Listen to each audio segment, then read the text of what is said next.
before we talk about too much cool shit. Too much cool stuff to leave out. It always happens, and then I just like try and leave out. Like a lot of times, I'll just leave it in. Like I'm like, yeah, and then we'll always be like, what we were talking about before the podcast. So stuff. Yeah, you guys missed it. I have been. Okay, we are recording, and I'm in the studio with John Warren. We were talking about podcast related stuff. Got this new microphone here. So it's a Blue Yeti. Got a cool little boom arm with it too. I'm excited about that. So it's going to be a nice little addition. Allows me to do podcast in my office or at the gym or at the coffee house or wherever I want to do them. Oh, that's cool, man. I love that. Yeah. So John Warren. Yes, sir. Back in the seat. Compadre. You actually, in my humble beginnings of podcasting, or when you came on, we just geeked out on Maynard for a couple hours. It was awesome. That is one of the most watched podcasts on YouTube. So, and I mean, like our views right now, they do okay. It's just consistency. It's building my audience up. I'm getting I started noticing I'm getting subscribers like every day now. Mm-hmm. So, and it's weird, this Hickson podcast I did, I've done two where I just talked about like either Hickson's promotion or one was this seminar he did, and it's audio only, and it got tons of views, and it was shared. I didn't even upload it to YouTube. My audio host does that for me. Mm-hmm. So, but I'm actually starting to kind of look for some sponsors and stuff too. So that's good. First steps on that. I'm trying to get this place Fight TV. Really? So if I want to do, they do a lot of regional fights and stuff. Yeah. And we could do, if they were a sponsor, we could do some breakdowns and watch fights on the podcast and not have to. Well, your commentary would be absolutely magnificent. Yeah, I would love to do some fight commentary. I was thinking about that the other night because we had 3 people fight on Friday or Saturday rather, and the commentary was there.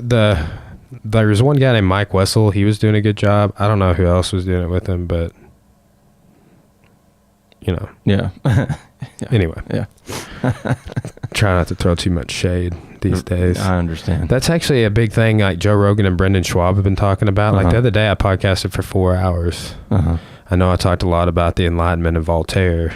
Well, see, that's beautiful, though. That's beautiful. But I mean, you just get to, they were saying, and I'm like, man, I need to be listening to these dudes. They're like, you talk about so much stuff when you start doing this. You start making these shows, and it's like MMA podcast, Life Unraveled. I'm doing a TV show review, and like you not just be down this rabbit hole and get off on something and make a remark like, and regret it. Like I've had to edit a couple of things out of a couple of podcasts for the people after the fact were like, oh, maybe I shouldn't have said that. Eventually you won't edit much. That's what they say. Well, see, I hardly edit at all unless a guest has asked me to. It's like if it gets uploaded and I haven't edited it, it's difficult, to do without like, it's like I don't want to mess up the archive and numbering and so on. Well, I understand that though. I get it.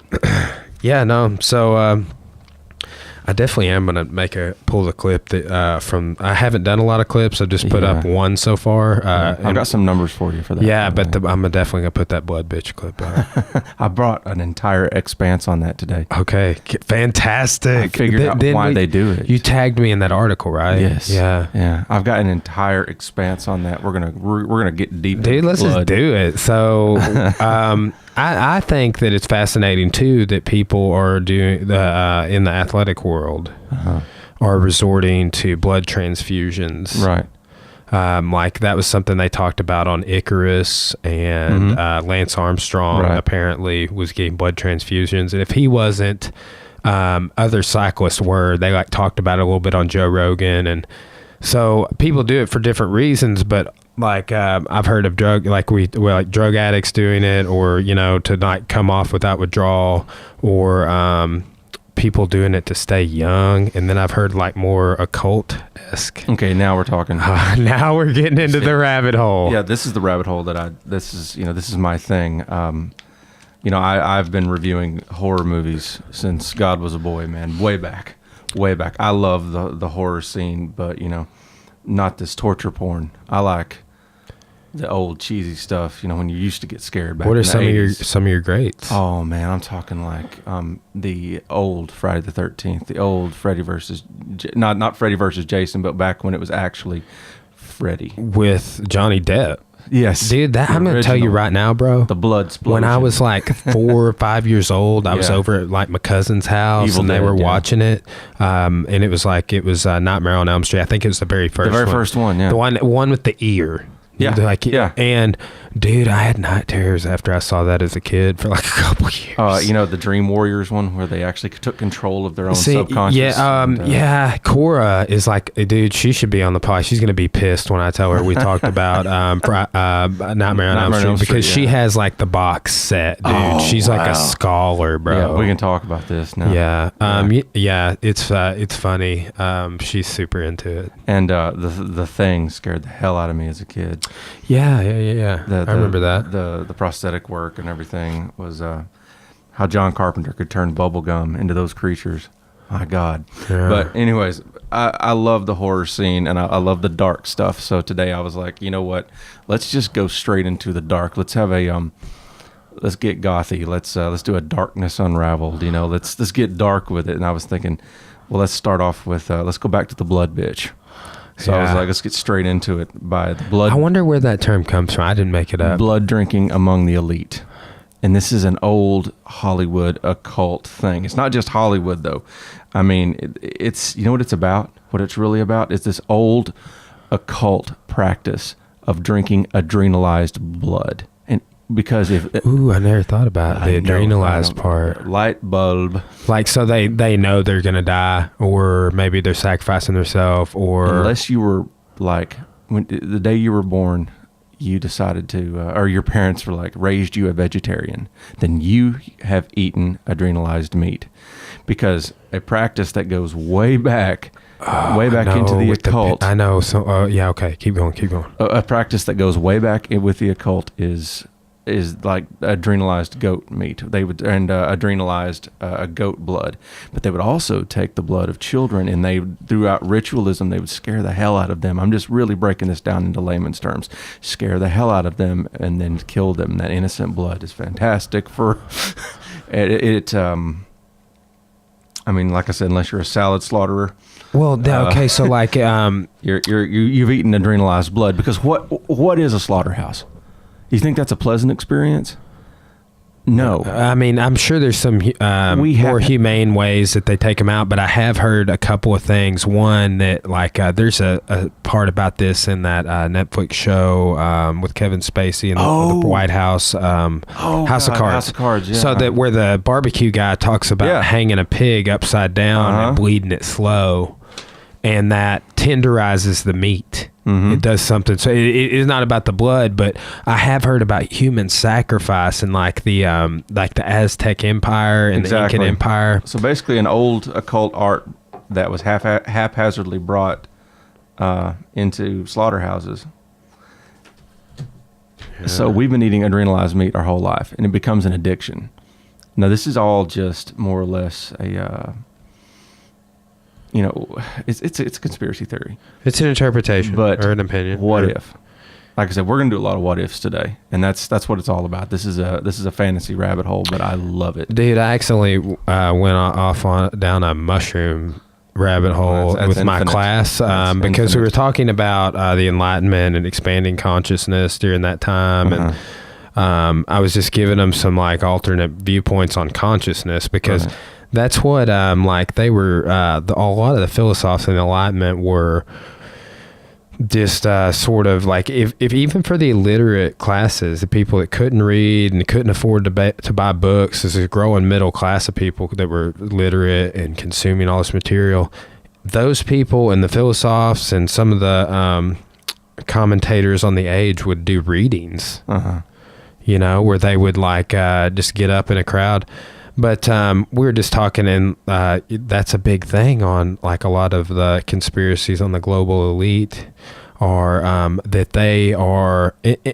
I'm fascinated by the thought of expanding your consciousness. That's what we were talking about, and I was like, this has been going on in the news. They are recreationally, or actually, I'm sorry, Schedule 2, medicinally putting on the ballot in California for mushrooms to be used for therapeutic reasons. Wow. And the same thing for, check this. Now, I don't know if it's California, but it's something that's been used in all these research studies is MDMA. Really? His street name Molly. Oh yeah, I know. You know, but that's that. So they're using that for people with all these issues, and it's helping them sort of recover and whatnot. So I don't really have an opinion on it, but it seems sort of linked to like conscious expansion. Right. You know, like, hey, you, when you're born, you like obviously have a very limited whatever scope. You're given. Yeah. And then, I think I'm a pretty decent testament, and yourself as well, but I went to college, got a master's degree and received an education. Mm-hmm. You went, but it's like since then, in all of these other areas that are my hobbies, I've been still learning about all sorts of stuff, martial arts, podcasting, music, whatever my endeavors are. I'm still learning stuff all the time. So like, I feel like it's crazy. Like, like I'm about to be 31 years old, like 31-year-old Brian and 21-year-old. Scary, isn't it? I mean, yes. Yeah, it's horrifying. So when I think about that, I'm like, have I, what is that? Like, I think about things totally different. Totally. Like, and it's like, if I evolve my consciousness to like a higher level, and therefore I don't, I make better base. Like, one thing I've observed is we are going to drink some tequila on the podcast. Yeah. Is, I kind of like, there's a couple of times, and I talked about this on the podcast, cause like, just to raise awareness or whatever, that I have noticed, even as a 30-year-old dude, making like a poor judgment when I've been drinking, like 2 times, but like not like driving and like stuff like that, but just like not really like, getting in fights or anything, but just kind of just like way shorter tempered, irritability levels are high. And it's like, where I would just be more argumentative with somebody other than not arguing with somebody, stuff like that, where it's like, same thing when I'm sober. It's like, man, why did I argue about that? Just, it's kind of weird. But I think that's, I've had so many more happier times drinking than sad. That's what you remember, right? I mean, yeah. Of course, every type of libation has a bit of a different effect too. I've learned that over the years. Likewise, being a bartender, and maybe all that Patron that I like to drink. Jesus, man, I'm a big the fan. Spirits, man. Yeah, I think every bottle of tequila should come with a insurance policy for 9 hours. Yeah, that's what I've learned about it. Yeah, and I always heard that about it, and they make those funny shirts like 1 tequila, 2 tequila, 3 tequila floor. Yeah. But yeah, dude, I've gotten super shitty sick on tequila a couple of times. My cousin had an elope party. They got married at the courthouse, I guess. Yeah. I don't know, and then they had like a party at their house, and I remember coming to terms with how sick I was going to be. Like, I was like, why can't I read that sign over there? Hang on to the grass to keep from floating away, man.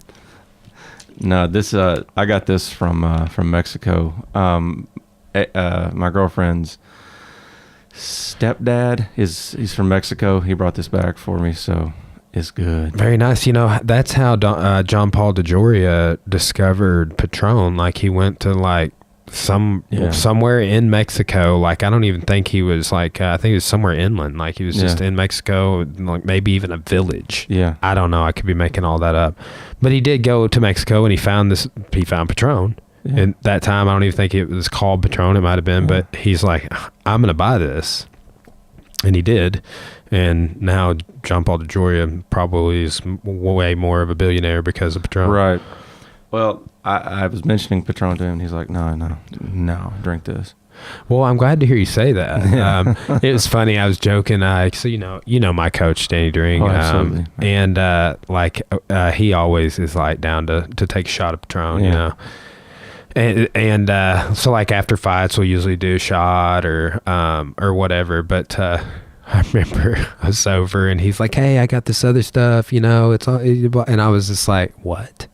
I've like never had anything other than Patron with him.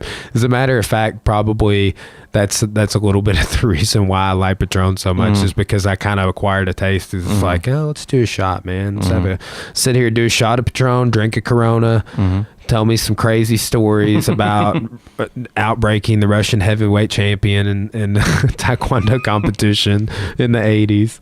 And see, that's what I'm talking about. Those make for extremely good times. This would make for an extremely good times. It's when you're out.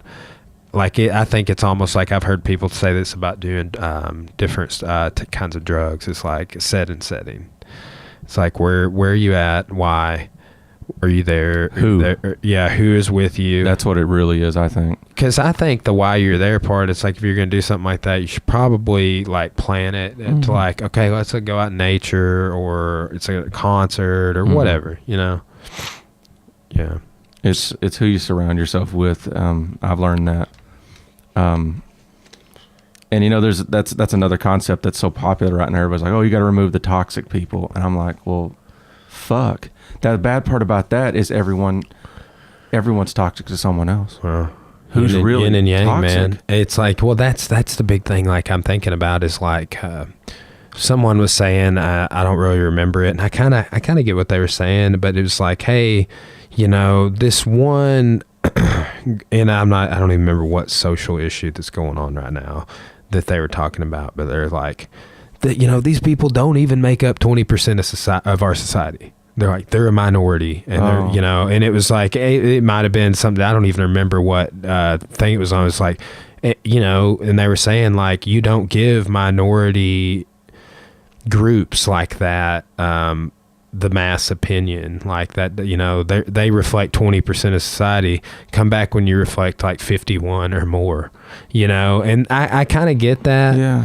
But at the same time, you know, and it's like, are those people being disenfranchised in any way? That would be my concern is, you know, everybody, I know, for example, like maybe like with the gay community and stuff, that's like obviously if they're feeling disenfranchised, I feel like legislation should be passed to deal with that, even though probably there's only, that's got to be, I don't know, what percentage of the population do you think is gay? I absolutely don't know. What, I mean, how could you know? Because there's so many, like, I would think like closeted people that like even today cannot you know, I know exist. What a professor told me.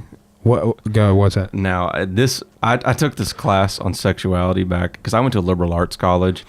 Different world, bro. Yeah. I mean, Tech is not necessarily a liberal arts college, but I did get a liberal arts degree. No, I had right. Well, at liberal arts colleges, they have different classes, and I took this little course on sexuality, and so don't discredit me, people, okay? I took a course on it, and I didn't major in it. But she said that 69%, giggity, 69% of women are naturally bisexual. 96% of them act on it in their lifetime. Now, this was just women. Like I said, this is my comment to get roasted on today. Of men, here's the part I'm gonna get roasted on. I don't remember because that one stuck in my head. Dude, let's do some. I'm just gonna pull up a couple of things here and see. Like, I guess it was an easy number to remember. United States. Damn me, but that's what she said. Again, but it cracked me up. Well, and too, so like that's. I bet. I'm sure the stats haven't changed a whole lot. But like it's been like 10 years ago. Yeah. But let's see. There's a Wikipedia article. Now, this wasn't people who identify. This was feelings. Yeah, crazy. You know, like one of my friends was commenting on that, and then I brought up like times when I'd seen like multiple examples of it, just like different places, like watching fights at people's house and they're drinking, or like I'm talking like people you wouldn't like necessarily think. Well, and then a side story on Voltaire, for example, there was this lady from the French nobility who was, you know, kind of a philosopher, and but like women at that exact time, they didn't get all the, like, there was a lot of talk about women during that time. I was lecturing on this lady named Mary Wollstonecraft today, who is kind of credited with advancing a lot of women's rights arguments that took hold.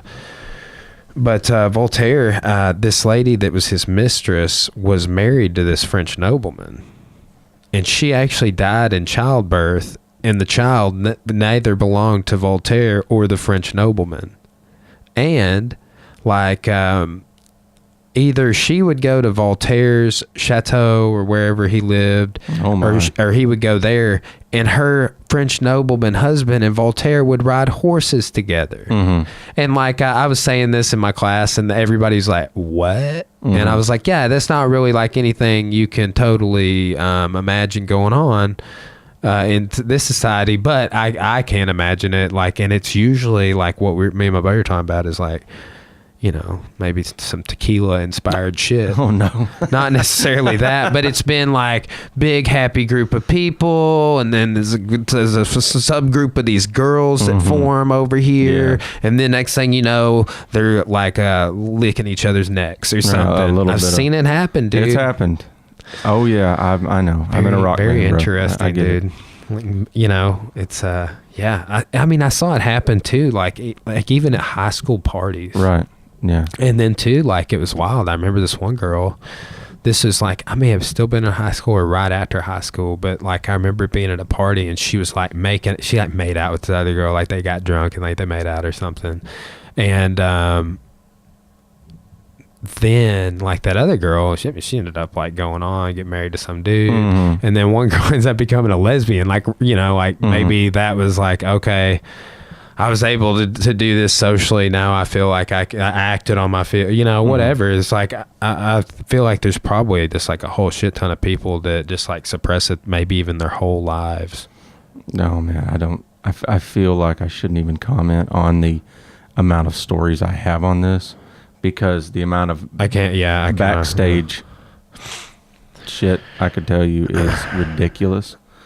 But we had this fill-in bassist for a while who was a chick, and she was, you know, a magnificent lesbian bassist. I'm just going to leave it at that. But we called her the converter, because every girl she ever dated was straight. Interesting.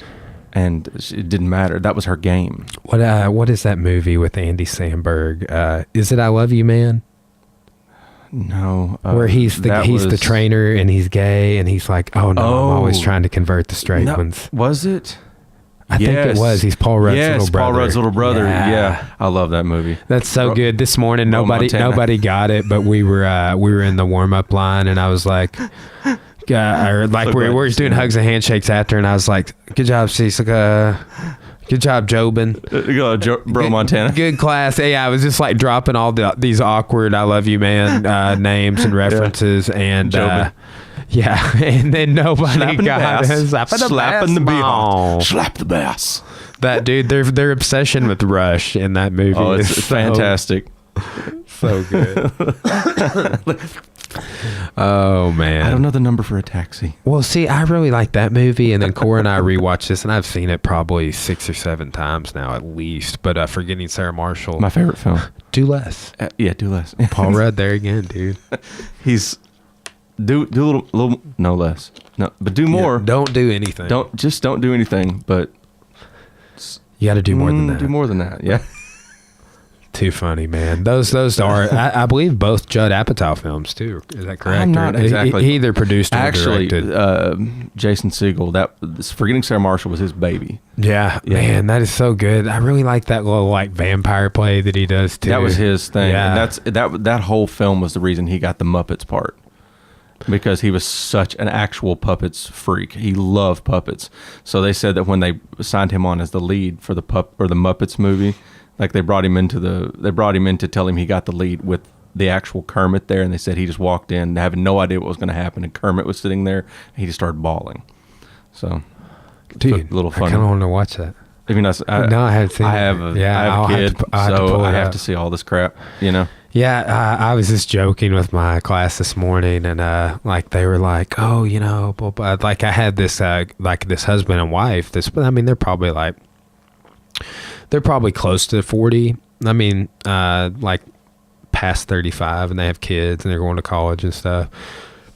And they got there early today, and I was like, man, you guys are usually walking in late. And they told me they would be in the class, not it's a big deal. And they're like, no, blah, blah, our kids, da, da, da, da. And I was like, dude, I just can't imagine anything like that shit. Like, I was like, I literally cannot imagine the ways in which having a kid would affect my life right now. One word is worry. Oh, never stop being horrified. Ever. Dude, yeah, you know, too, like I see that with like, and I'm just like, I get it, because like I feel that way. This is gonna be a bad example, but like with my pets. Oh, I was just about to say that. But multiply that times 10,000. Well, yeah, dude, my sister really takes it to like the utmost extreme. Like if there's like, oh my god, like panic attack style. If she thinks that like her, like my niece skinned her knee or something, I'm just like. Yeah. And I get the unconditional love I mean, as much as I can not having a kid, but what I'm talking about is my schedule. Oh. You know, I'm just like, I just can't imagine, man. But I think that we're really set up. I just applied for more of a full-time spot at Morrilton teaching history. Let's go. Okay. So we'll see how that goes. It's going to be like still like sort of like right now I only go in 2 days a week. Right. And I do 2 days a week and just like one class, but they like one of their guys retiring, and they have like another guy they have to teach like a couple of classes. He's already retired once. And so they're just like, hey, do you want, and like they keep like ducking in and being like, so you gonna, you know, apply for that job? I'm just like, yeah, I guess I am. But I'm gonna have some steps. I'm gonna have to be able to teach at least 2 online classes. Really? That's not gonna be like one. Appreciate it, brother. One will be fine. But that's gonna be it, man. It's gonna have to be. I'm gonna have to have them work around my schedule a little bit. I'm not gonna be able to teach night classes because of the gym and stuff. Really? Yeah, but I mean, dude, it's like we're talking about being there like 25 hours a week. It's not gonna like 8 to 1, you know, type of a deal. And I usually get there at 7:30. I can set my own office hours. So, but I mean, really super doable because I don't have a whole lot. Like, dude, like right here today, like Tuesday, I did 2 podcasts. 2 hours each. So it's I do have flexibility in my schedule to do more, and I would like to do more with history, and I think it'll allow me to even like integrate the history into my podcast a little more, because I'll be doing these online lectures, and it'll be fresh. Yeah. And you'll be reading it exactly, a lot, so just like all this Voltaire I've been talking about to the listeners. They need that. Yeah. They need some classic exactly, literature. Dude. Let's talk about the French Wars of religion. See, I love that. I mean, and I hate just leaving such an empty phrase like I love it, but no, seriously, they need some reformation knowledge in their life. They need it. Yeah. You know what I want to know about is like early history of Christianity. That's a good one. You know, I never took that class in school, and like yesterday, for the first time ever, I regretted it. I was like, well, damn it, man. I brought a little history with me today. Yeah. Yeah. I did. But with the kids thing and making time for them, what you don't want, and this is my biggest piece of advice as a father, is you don't want to be one of those parents, and I could name names and we'd both know them. You don't want to be the parents that let nannies raise your kids. Yeah, dude, I think about that and like, dude, or daycare. Luckily, I could have my kid with me at the gym, but I mean, here's kind of my power play is I'm going to slip into this, probably slip into this little history job for like a couple years and then like scale it way down and maybe even started just teaching a couple classes at Tech and maybe a class at Morrilton or something. And because that's kind of like what we're wanting to do, is just kind of stockpile some, nest egg. And my dad always said, you've done something right if you can live like you're retired by 40. Yeah. If you can retire by 40, you've won. But if you can live like you're retired, you've done real good. Yeah. If you can just live life for your family, at 40, you've done good. If you can start watching your kids grow at 40, you've done good. Now me, I laid my seed a little early, so my kid will be graduating when I'm 39. Were you in high school when Corbin was born? I was 21. So, okay, yeah, I couldn't remember.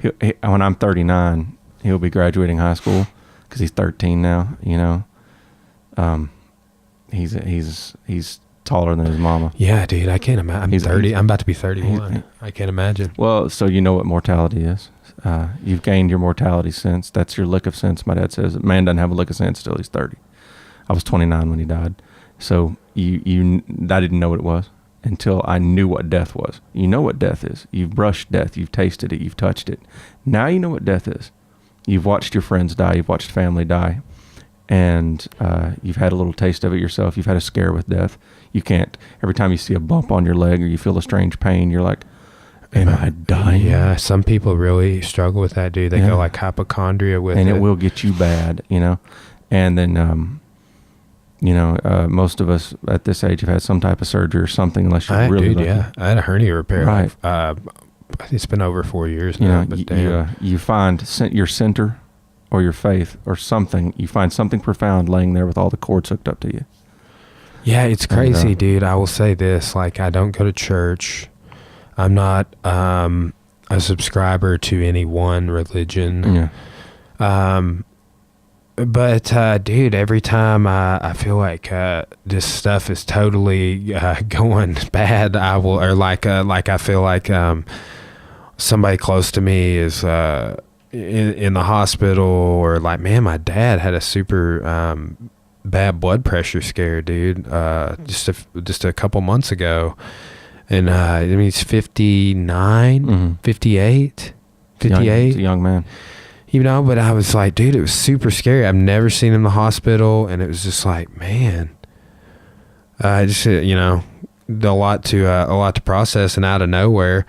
But yeah, it is. I don't even remember what point I was making with that. Now I'm just like thinking about just different experiences. Religion. Oh, yeah, but how I remember that morning. There's a guy. I'm actually gonna have him on the podcast. He's a youth pastor, and I know him. He goes to the gym, man, he's one of those people that like, he's religious dude, but like never is he ever like pushing it off on you, or like trying to witness to you, or telling you how wrong you are for whatever. Giving Christianity a bad name. Yeah, man, but he's just that kind of guy. He's always happy, and I trust him. And dude, I just called him up, man. I was like, dude, my dad is like super bad off right now, bro. And I just would like you to pray for him, man. And like, I've never revert to that. I don't know. I mean, I was raised in church and stuff, but until it's like one of those situations, maybe that's a shitty thing to say. I bet like modern Christians would be like, oh yeah, blah, blah, right there. When it's important. That's when you want to. No, that's instinct, but I'll talk about that in a second. Yeah, well, I'm like, hey, I know this dude prays. I need as many people vibing for my dad right now as I could possibly get, in whatever way they do it. That's my thing. It's just like the whole positive energy. It's like, hey man, I know that you believe in this stuff.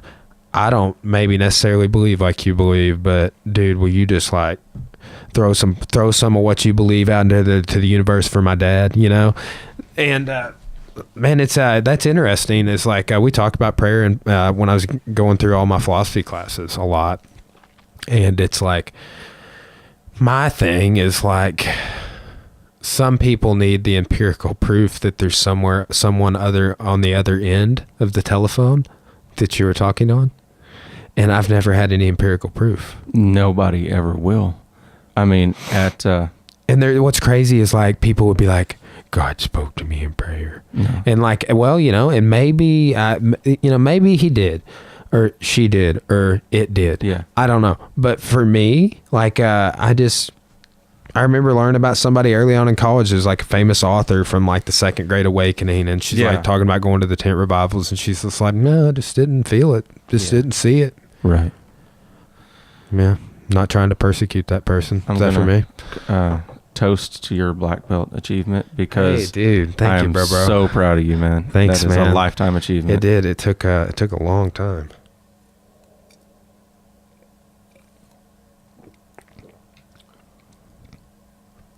That's fantastic, dude. You like that? That is super smooth, kind of warm. And warm. Like on the tongue even. Yeah. Yeah. That's sweet as honey, isn't it? It really is, dude. It's sweet. I'm feeling it. Man, my sinuses have been a little, I think it's the pollen. Yeah, agavero. Yeah, man. That'll sip on it. Yeah. You never got to sip tequila before, dude, I right? feel the same way almost as that muscadine wine we were talking about right here. Just a little bit of... I bring the good shit.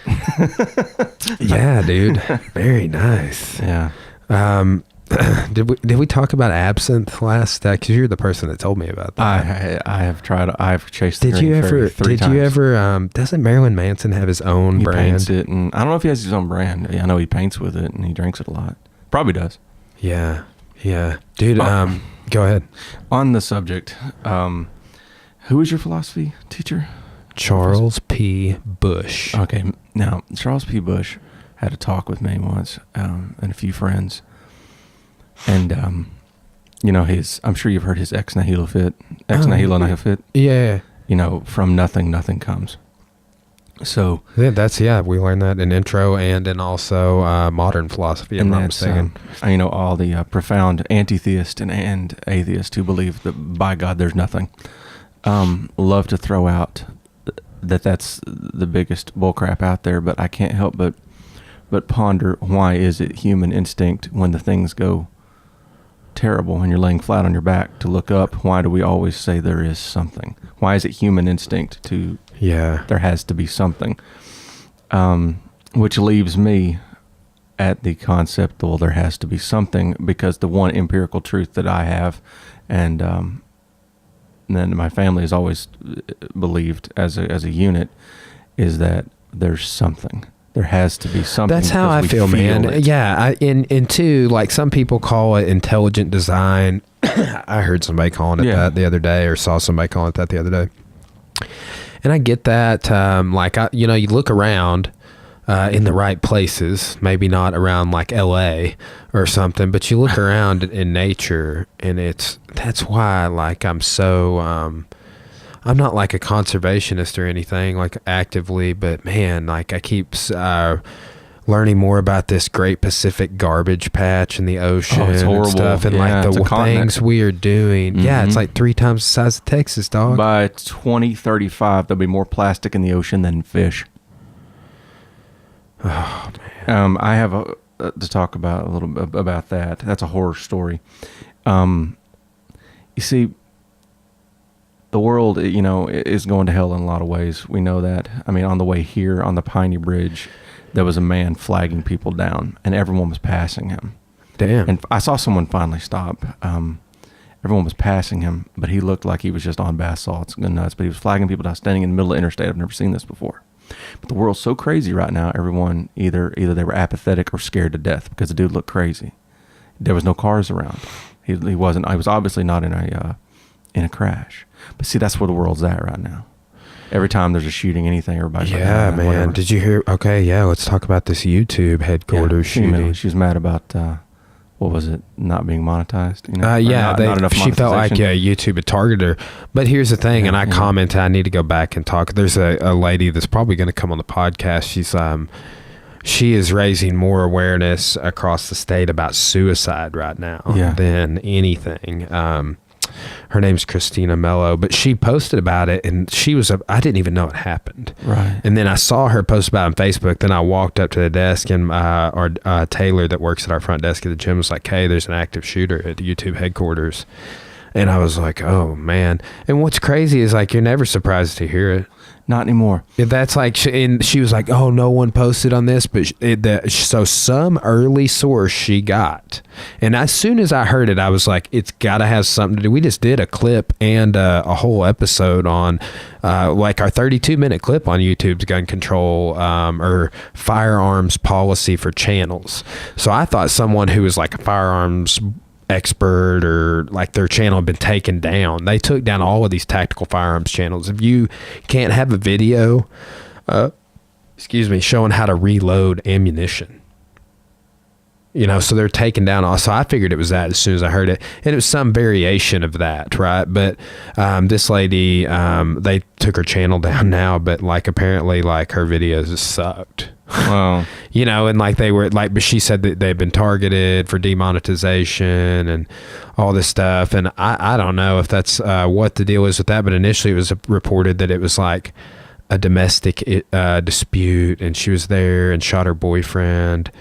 And I'm like, well, where did that come from? That's off base. It is, but I'm always interested to hear these other reports. And it's like, well, was that reported on because that's what people wanted it to be? Or is that the true story and it got made into this other thing because that's a hot button issue right now? Like I said, as soon as I heard that and saw it, I was like, it's a censorship thing. Yeah. I mean, and what in society right now in the United States is not. And exactly. And what was the big surprise of the whole thing is that she wasn't another straight white male. That was the modicum of relief that every man felt. That's the sad part, is every straight white male in America was like, phew, wasn't another one. See, so do you think that, okay, so let's just go super conspiracy right now. Oh, no. What if what if that's what if she's some sort of a patsy, bro? Like, what if it's like, hey, the whatever wing of whatever side of politics is like, we can't have this. What if Trump put her in there, man? I'm just kidding. That's a metaphorical thing. Please don't demonetize my podcast. Oh no, I'm not even monetized. They'll demonetize you just for saying the word Trump, man. Conspiracy theory. The famous head shrink, as in psychologist. Jan Willem van Proijen. A conspiracy theory is the belief that a group of people, often powerful people, collude in secret in order to make plans that are widely seen as malicious or evil. Thus, believing in them is a copious mechanism, or excuse me, I said copious, didn't I? Wow. Is a coping mechanism to deal with an uncertain world. Yeah. Yeah, it is. That's like, I keep joking because like, there was a whole like day where I just knew that Lyndon Baines Johnson killed John F. Kennedy, like that this was behind it. But it's just like, one of my mentors talking to me about, it's like people can't accept the unknowable. And now I've been thinking about that with anything, but it's like, that's like with this, what I'm saying is like, okay, we have two reports. Mm-hmm. And then we have the stereotypical, what you said. Yeah, exactly. So that's like even and that's what I'm like, man, it's going to be one of those tactical firearms guys who got his page taken down. That's like, and is pissed because that's, he's trying to make money on YouTube or was making money on YouTube. Now that's gone. But it wasn't. It was a female and she shot herself in the chest. She did. Whoa. I've heard that people do that because they want to leave their brain to be studied. That's what they're saying on Joe Rogan. I don't know if that's true. Or maybe she thought it would hurt. Maybe, I don't know. I've heard that. I mean, but here's the thing. What if so like I'm excited. I don't. But I'm just riffing here.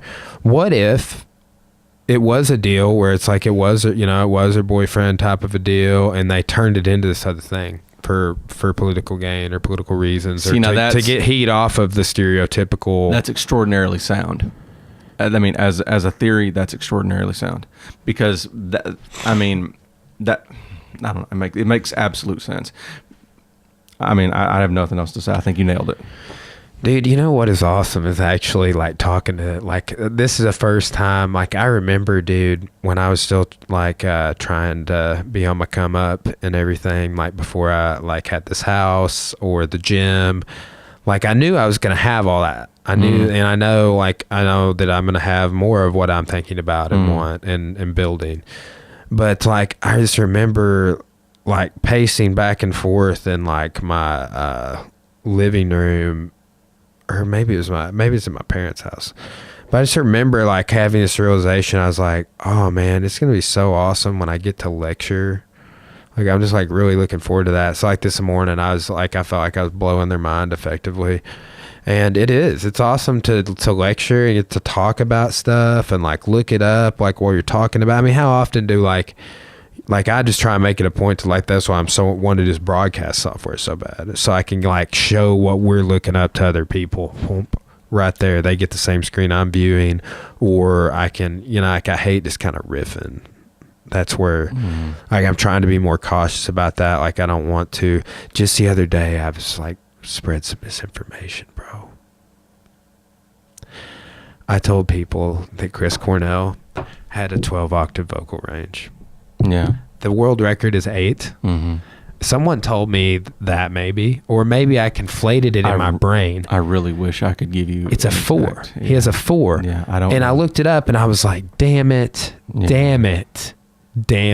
So you're stuck giving opinions without the citations. Well, too, but luckily, like I can here's the thing. I said maybe mention that on the podcast the other day, and I've been telling groups of people because it was either I conflated it, it's like there's 12 octaves or 12 notes in an octave.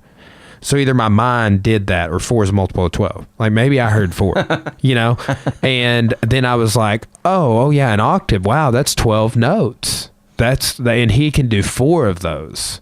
That's awesome. So maybe my brain conflated it, or maybe whoever has told me that told me misinformation. I don't know which one it was. I can't remember. Yeah. Well, and I have a pretty good memory. You do a lot of stuff, man. I remember, dude, you remember me, remember us establishing that I came to your house fundraising as a child with these little scratch off cards. Oh my God. And I was like, hey, I'm going on this mission trip with my church, and I'm going to Mexico, and we're trying to raise money. That's how I talked when I was a kid, apparently. But you were just like, no, my parents aren't here, or something like that. It was like, I think you would probably have been like a senior in high school or something at that time, but you were just like, no, like it was just like, I was telling my girlfriend a lot of stories, a lot of Brian Wilson stories. I was like, man, we've been through some stuff. Glad we could sit down together, bro. Yeah, we've been I have some crazy memories of stupid things we did. I remember the day that you lost a certain job, and that was a bad day, but I remember it as a good memory because that's what life does. You go back and you remember how we turned it into a better day, Yeah. I think about stuff like that. I remember when I was a more aggressive human being, when you were a more aggressive human being, and we've gotten older and learned to cope. It is crazy, man. Dude, it's all, it still lays beneath the surface, obviously. So that's what I was kind of talking about with the drinking, it that confrontational side of maybe every person kind of comes out. Like we're saying, like with gay people suppressing it due to societal pressures or whatever, mom and dad. It's sort of the same thing with like all the things that like humans struggle with, like being an asshole. You know what I'm saying? It's like it sometimes it is hard to not be an asshole for me. Yeah. Maybe not for everybody. Well, you deal with so many people. And I said this on your show last time, I struggle with severe manic depression. There's a picture in the dictionary of me next to the word, and that's me. I'm the poster boy for it. So I have a struggle just going in public. Like Walmart is my definition of hell. And dude, I've kind of set my life up to not have to do a whole lot of stuff. And I feel bad about it sometimes. No, don't. Because a lot of it gets put off on Cora. And sometimes she does not and I do I do a lot of stuff around the house, mow the yard. I teach a shit ton of classes, and I teach a history class now, and I'm going to be doing that more. And I'm I've just chosen she does so well with our budgeting and finances and home at the gym and like groceries and stuff like that. Because I mean, I'm just not gonna put any mental energy into that shit, dude. Well, exactly. That's why I literally refer to Asia. I know you have an Asia too. I have one of those. I have an Asia. My Asia is my girlfriend, and I refer to her as my caretaker, literally, because she does all of the. And I'm not going to say mundane because it's not mundane, but menial. It's the things task. that if I put mental energy into those things, the people, man. The general public, and I honestly believe this is getting worse. It's becoming something that personally I have trouble coping with. So it's I stay out of it. It's just simple. You have to be in the right environments as you age. You have to put yourself in better and better environments if you are capable to do so. Yeah, when you're in a really small, like way smaller town than I too, but like, bro, I mean, there's some times a day, like here's the time I like to go to like Walmart or something if I have 3 in the morning. Well, that, but dude, still, then I still like, dude, it doesn't matter what time I go. I see people I know, usually a lot. Oh, and man. So like 9 a.m. is like a sweet spot. Like I feel like I can go to like Lowe's or Walmart and not really run into anyone I know and like through the week. But man, it is kind of difficult, dude. If I go somewhere like to a store in this town on the weekend, oh my God, it's impossible. And it's not like I don't want to see those people, you know, but like, dude, it's like, man, I give a lot of energy out. Like I just this week, like I did those 4 hours of podcast. I guess I'm getting like some allergies from this pollen and rain and stuff. And it's just getting nicer outside and grass getting greener. And like I feel like I've got some like sinus allergy stuff going on. It gets this way a little bit every year, but like, oh man, I just give a lot of energy out all week, and like just talking on the podcast for 4 hours and then teaching all the classes and lecturing and doing the stuff I'm doing. I was just like, man, I wonder if I'm hoarse from just like talking and a combination of that, or just like, cause it is like, man, I teach a lot of classes every day. You do. Like between the gym and then this history class, which is actually the history class is like, I thought I killed in a jiu-jitsu class this morning, and then I thought I killed in the history class. I was just like, damn, what a good day. Yeah. Like, because dude, I was telling the guys this morning, like, I was like, dude, I get, like every time I have people that show up that like, I know that like they're a white belt and they got like a year in, I'm like, dude, you guys impress me every time you show up. Like, don't be like, there's no grander trying to like, you know, oh, I'm trying to make, you know, it's like, dude, you just keep showing up. And I was like, I'm telling you, there's been more days and times and classes than all of you here combined. In this morning class, like 5 people there, and they were all white belts. That and like, you know, 3 of them are about to get a blue belt. So, and like sometimes we had 10 people morning class. Sometimes some of our color belts come to morning class. Most of our color belts come to noon classes. But, and then we open mats and evenings and stuff. But I'm like, I've wanted to not come to class more than all of you combined. Like this morning, my shoulder's fucked up and my elbow is fucked up. Like somebody pulled guard on me and I posted my hand on the mat. Yeah. And which was stupid, but I felt they were trying to kind of like butterfly sweep me or sumigeishi me in judo, and it hyperextended my elbow, and I was out there rolling with my shoulder jacked up because I was trying to get over it. Right, it was kind of on the tail end. I felt like if I exercised, plus I was feeling this little bit of sickness, I wanted to sweat, and got an credit as the very last person I went with. We were doing like a round robin thing, and I was just like. Oh. So like I did like that night, I was just like, damn, you know, I'm just going to stay positive. But this morning I was like feeling super fucked up. Oh man. But I still felt like I went in there and killed that class. We did some cool shit. Well, that's good though. Oh, there's that allergy again. It's so hard to work a shoulder muscle out though. Dude, I got a massage on Friday. Yeah. And my massage therapist had like come through going to Tulsa. Worked me out, and like we had more like progress I felt like on my shoulder than ever. Like he got like, it was like my bicep, man. But like the Wednesday before my black belt, like right here in this top, like where it's like a little crease right there, and then up here under this lat. And he got all that worked out, and he came back through on Sunday, and I was like, yeah, dude, I forgot it was hurt. And I woke up Monday morning, like my rhomboid in the top of my shoulder was just, and it's feeling pretty good now. But dude, I've been icing it like crazy and putting the stuff we have called Deep Blue on it. Oh, I know that stuff. Yeah, old doTERRA. So, you know, I was talking about the horror story of the world right now. Talking about all those horror movies. I can scare you worse than any horror story in one little bit of information. Lay it on me. Okay. You know, you like history, right? Indeed. Let's talk about population. So, like Bill Gates and stuff. So there's a child born every 5 seconds. Those kind of stats blow my mind. You ready dude. for this? A person dies every 10 seconds. Now that's scary enough. You can leave it there and just freak out a little bit. But so all right, here's where it scares me though. Humans have been around for 200,000 years, right?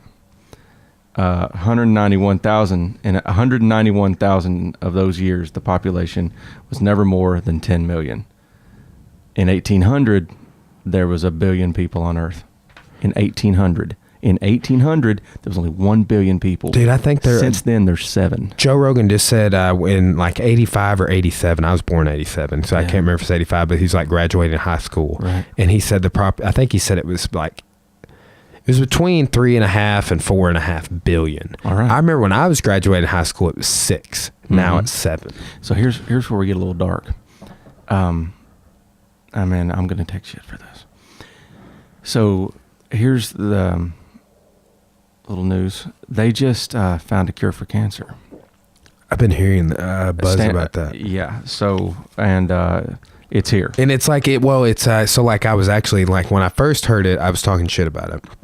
Because it's like cure for cancer, and I was really? It's not all cancer. No, it's certain. It's lymphoma. And, it's a cure for cancer. It's a few weeks ago. 90% of rats were over 90% of rats were cured from lymphoma. They're about to start human trials. They got 15 people. This was at Stanford University. Yes, I was charting that study. So, like right now, they're recruiting lymphoma patients. So.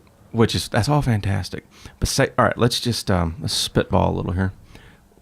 What's that going to do? Say it works, fantastic. Say, it's it leaves nothing but a little bit of a fever, and it's incredibly cheaper. Here's what we know: it's way cheaper than the incredibly expensive chemotherapy, and it works fantastic. And it's not a vaccine; it's more like a shot you get after you're diagnosed.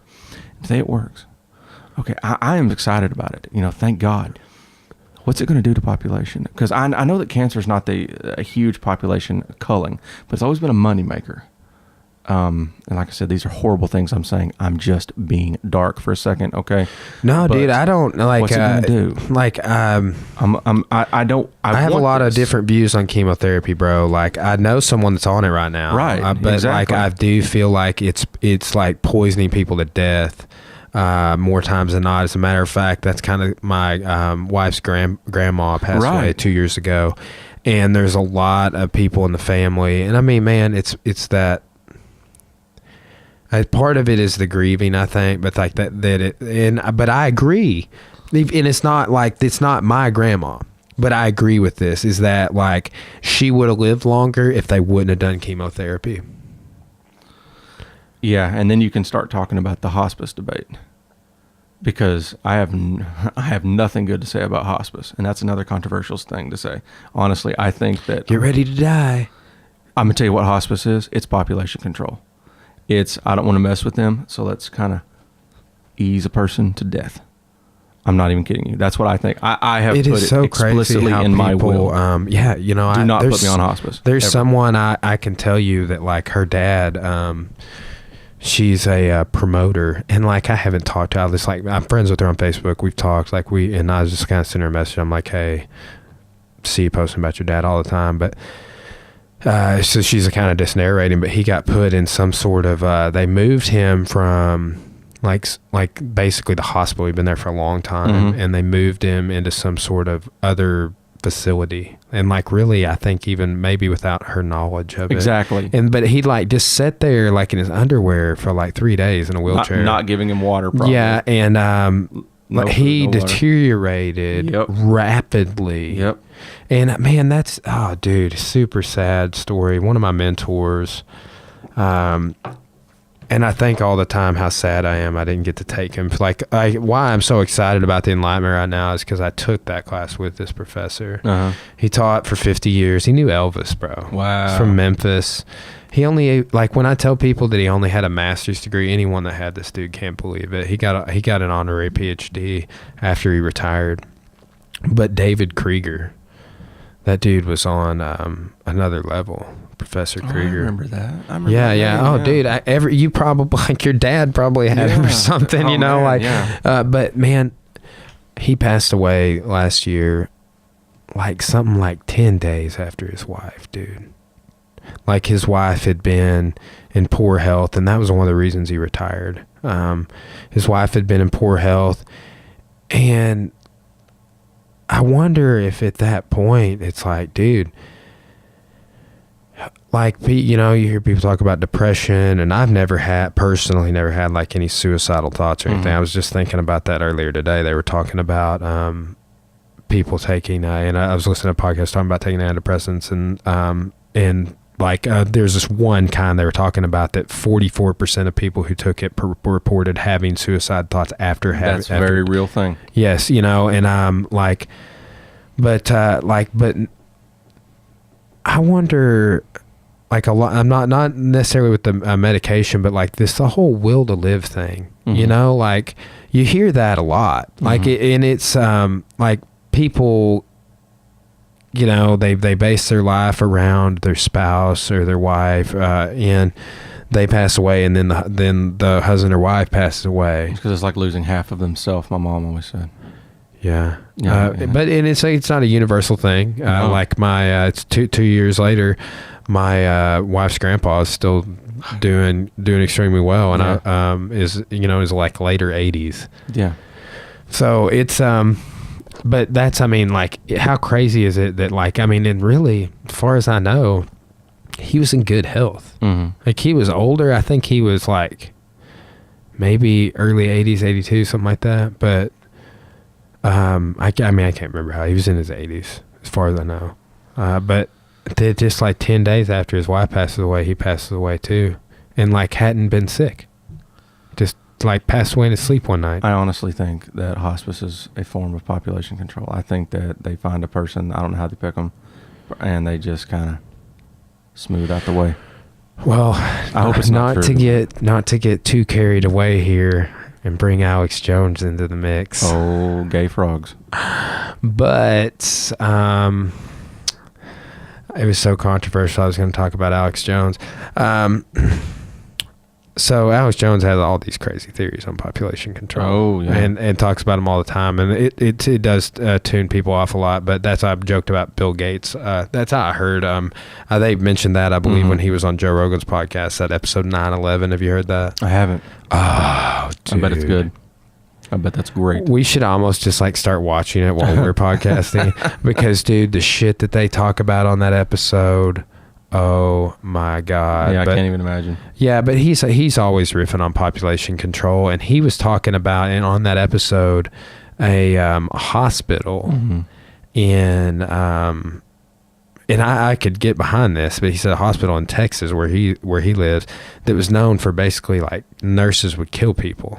So you get like almost like serial killers, nurses, but also like part of it being like the black market organ parts. Parts. And then also just like legal organ donation. Oh, that person's an organ donor. We need their heart. They're probably not going to make it. So there it goes. But just like I've heard a lot of stuff like that, and it's always like, hey, you're in the hospital, or you're like, it's crazy. You heard about Iceland? What they're doing in their hospital? No. 350,000 people live in Iceland, so they got one major hospital. They give pretty much all the babies are born in that hospital. pretty much all the babies die in that hospital. And what I mean by that is they have amniocentesis. Amniocentesis, of course, is where they do an in-depth, there's not just imagery, but it's also a sampling of the child's tissue and brain, and they can chromosomes. They can pretty much give a good picture of the chromosomes of your child, the DNA, everything. I might have missaid some of that, but you pretty much know a lot of things about your child, speaking in layman. And one of those things you can find out is whether or not your child will have Down syndrome.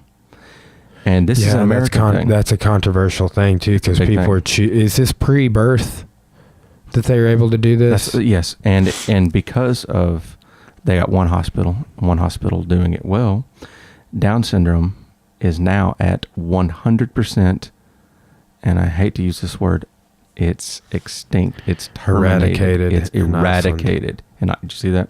It's eradicated in Iceland. It's gone. And they have this little room. I mean, I don't want to call it a kill room, but it's a little abortion, of course, room. And the parent, they have this little, it gets worse. They have these little cards that they put the baby's little footprints on, and the footprints are the size of the end of your index finger when they take them out usually. And they bring the little fetus in for the parents to kiss goodbye, at the baby they chose to abort. Damn, how old is the child when they do this? Like, I wonder how old the fetus has to be for them to See, I don't know where the cutoff is. Yeah. But, I mean. See, that's a lot of, like, what you're saying are people's arguments for later term abortions. It's later term because, these are little, 10 toes. Yeah, exactly.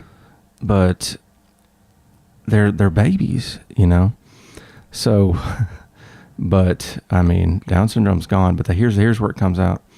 What about other mental disorders? At what point does it become completely selective breeding? Which, what does that sound like?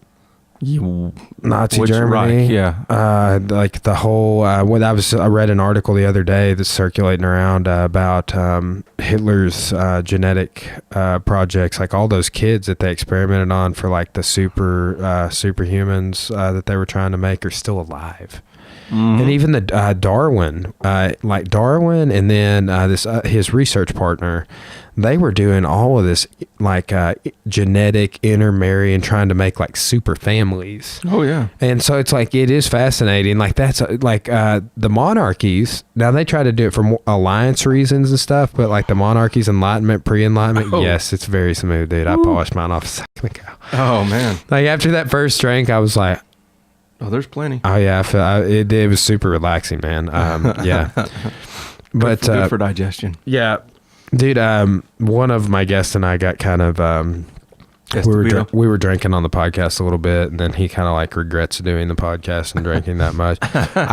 We just drank. I don't know. It's like the smallest bottle of Crown you can buy, and we just split it over 3 hours. Oh, that's not bad. It's really not, but.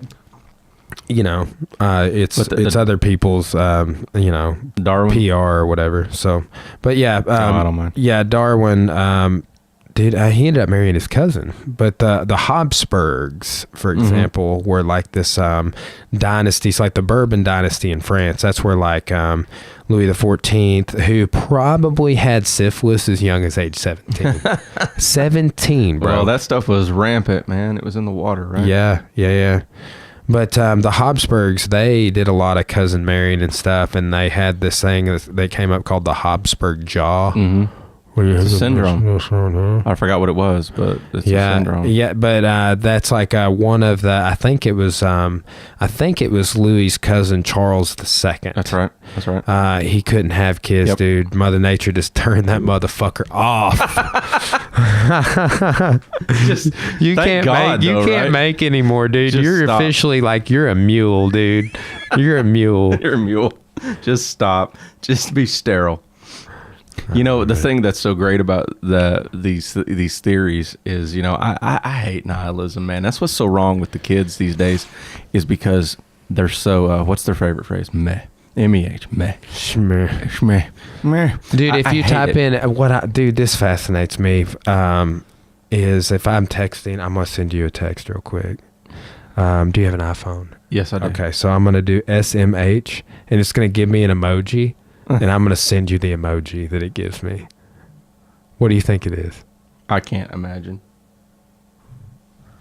Facepalm. Is it really facepalm? It's a facepalm, dude. What? You type in okay, so I shake my head. Dude, here's the thing, like literally, this freaked me out, dog. Yeah. Like every Tuesday, Thursday, I drive to Morrilton. It's about 25 minutes away. Yeah. I get in my car at the gym, and like a lot of times when my phone's connected to my Bluetooth and stuff, and like I turn it on, it's like, you are blah blah blah miles from Forza, but it said that for the university. And I was just like, damn, this motherfucker is charting my every move. Now here's another. You better believe it, though. Here's another thing that freaks me out. Oh, dude, you know about Flathead Indians? Yes, I do. Okay, I do. Yeah, I got down on that the other day. Let's see. Damn, I forgot about the dog kennel for the gym. Isn't it a weight with the flatheads, or was it? It was like some sort of piece of wood or something. Yeah. I'm trying to find. I have the screenshot I took of. Well, that's what I was going to say. I've always lived my life, and you can call this a bad way to live. And I mean, obviously, I'm the living proof that it's not my healthiest way to live. But I can tell you right now, I can't stand the meh way of living, which is gray areas, man. To hell with them. Yeah. To hell with the meh. To me, there's no greater crime in this universe than meh. It's like I'll quote the good Lord on this one. Lukewarm, I spew you from my mouth.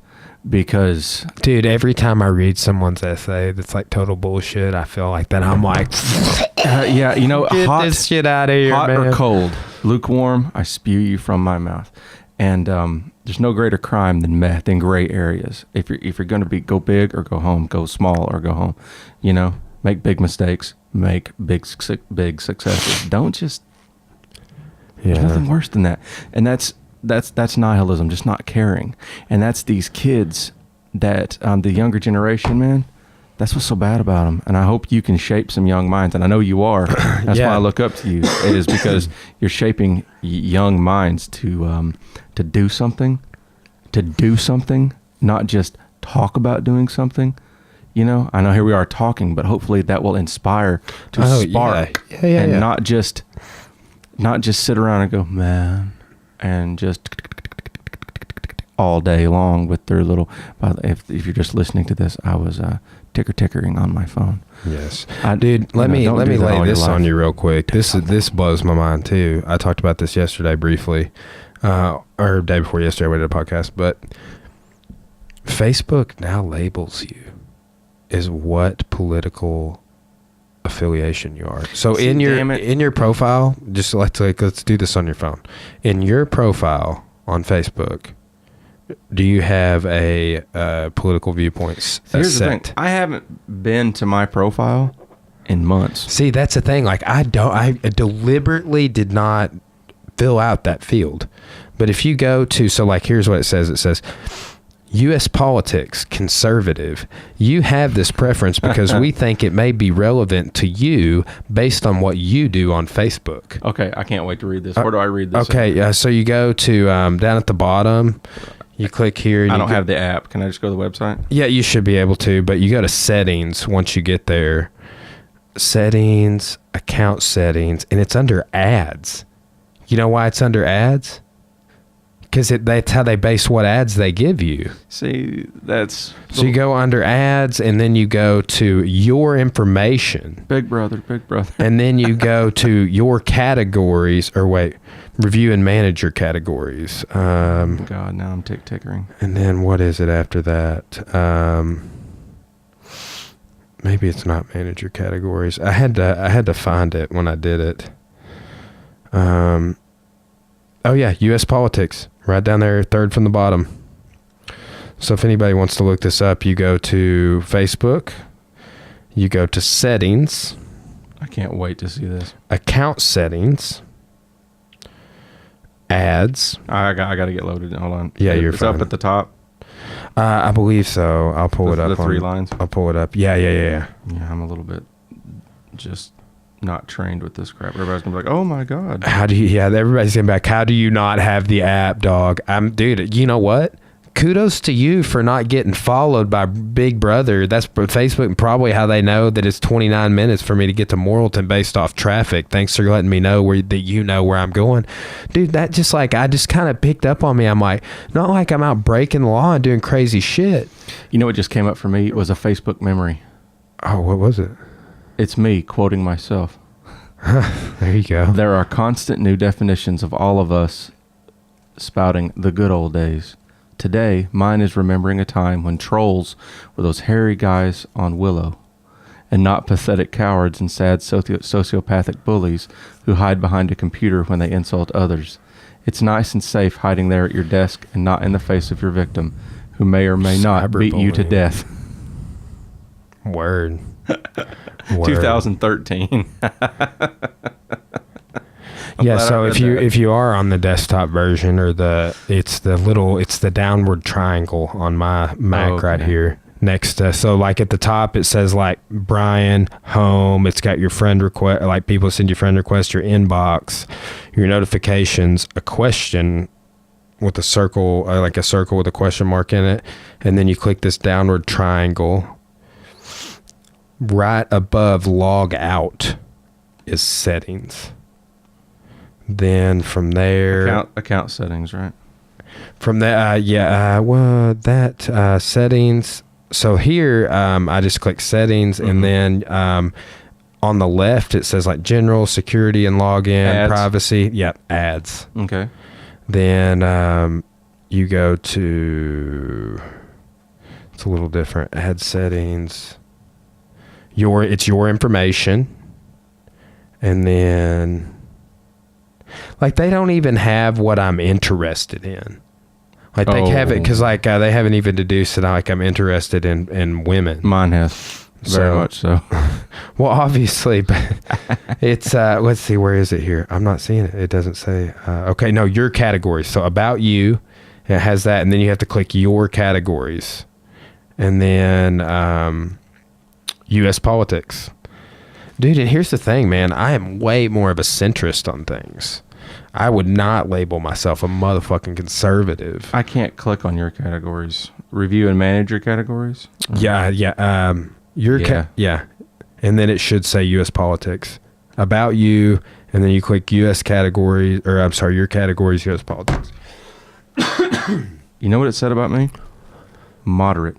Hey, that's what, yeah. Good for you. Good for you. Good for you. Channeling your Scorsese. Man, have you seen that video of that little, it's like a Scottish and Irish kid. I don't know which one it is. It's a little bit like a little 2-year-old girl. And her mom's like, oh, what happened to your head? And the little girl's like, Chucky. And she's like, Chucky? And she's like, fucking Chucky. Like this little 2-year-old girl. She's like, and when she says it, she's like, fucking Chucky. But dude, it was just so funny to hear like an angry little 2-year-old girl saying fucking Chucky. I was just like, oh my. I guess Chucky's like the family pet, or maybe a brother or something. But she's like, Chucky. Chucky. Fucking Chucky. It was funny, man. Yeah. No, that's not the one I saw. I saw a little British kid who was wearing VR, and he was about 3 or 4. And something scared him. He goes, oh, you little bitch. It was like 4. Oh, man. That's funny. Hey, this is appropriate. One of my wife's candles here on the table. It says snowflakes on it. That's appropriate. That's right in, since you're such a conservative. We just went full circle for the first time. First time. That's for the conservatives. That's for the conservatives. We're finally saying snowflake on here. Yes. So all you conservatives, we're making fun of snowflakes. We're burning them. That was naughty. Man, social justice. So SJWs, man. Yeah, that's like Jordan Peterson was saying, he's figured out a way to monetize like ripping social justice warriors. But in two, I was saying this to one of my guests the other day, in a way, by doing that, because he's super educated, he's become like the ultimate social justice warrior. You know what I'm saying? Like, that's deep. Why are there social justice warriors? Because they have a viewpoint. They're trying to make a difference, or get an opinion across. Well, when, like, I was gonna say, like, Jordan Peterson's opinion is super fucking informed. Yeah, have you followed him any at all? A little. Man, I know what you're talking about. His podcast on Joe Rogan or Jocko Willenick. Yeah. But man, I just, like, he got into a big debate with some, like, I think it was like a BBC. It was definitely I believe a British show, and she was ripping him over, saying that his whole take on, dude, it blew my mind. He was talking about how, like, the stereotype that men get paid more than women, and how that's a thing it's a major thing that people talk about. Yeah, they really do. And man, he just tore that whole thing down, in my view. And this lady was, like, ripping him, trying to get just, like, clips for clickbait and shit. And it, like, at some point in the argument, like, he just totally assassinated her and decapitated her, dude. She was, like, left, and she like he truly made her see his point through logic and reason, and, like, using comparisons and her own analogies. And then she was like, huh, I never thought about that. And he goes, ha, gotcha. And this dude is so soft spoken, man. He's like a 55-year-old Canadian professor. And I really dig some of the points he makes. Some of the points he makes I don't dig. Yeah. But I get what he's saying at the same time. That's the same thing. Like, I was talking a little bit this morning about Jean-Jacques Rousseau. Mm-hmm. Yeah. And he's kind of an outsider. Yeah. Because he was critical of other people writing in that time period that were still alive. Like, if he would have been critical of John Locke, which, if I'm mistaken, Jean-Jacques Rousseau was doing his writings well after John Locke being passed away. I understand. But let's say it was Newton or Galileo or whoever.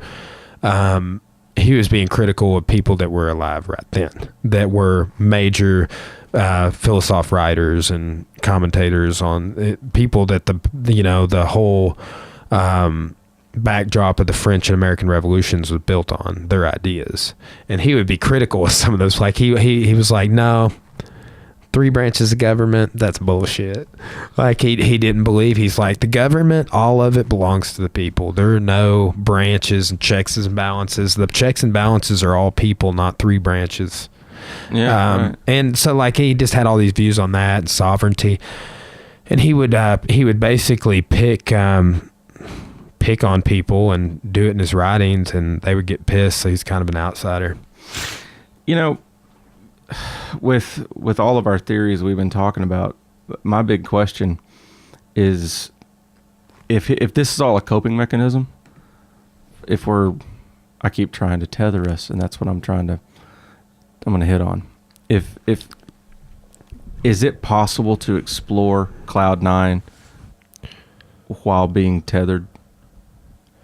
Because what I mean is, like, personally, we talk a lot about, like, the fourth dimension, and we talk a lot about these conspiracy theories, and we talk a lot about the fantastical and the things that are unspoken and the things that are unseen, and the conspiracies and the what ifs. And I can't help but ponder, is it possible to go out on Cloud 9 and to stay tethered, to stay, like I wear this a lot, to stay anchored? Is it possible to stay anchored? Because I can't. That is fascinating. I hang on and I let go. I hang on and I let go. And I keep people in my life that have a tendency to, go fishing for me and pull me back down. Because let me tell you, I could get lost in it and never come back. And I wanted to know your viewpoint on that. I'm definitely going to give you some viewpoint on it. And I'm going to start with the first time I ever thought about what you're talking about. And this is a formative time. I was probably 23 years old. I just lost my job, probably the same job you were talking about. I remember. And entered a 17-month period of unemployment. Yeah. This would be... We're watching a video about John Frusciante from Funky Monks.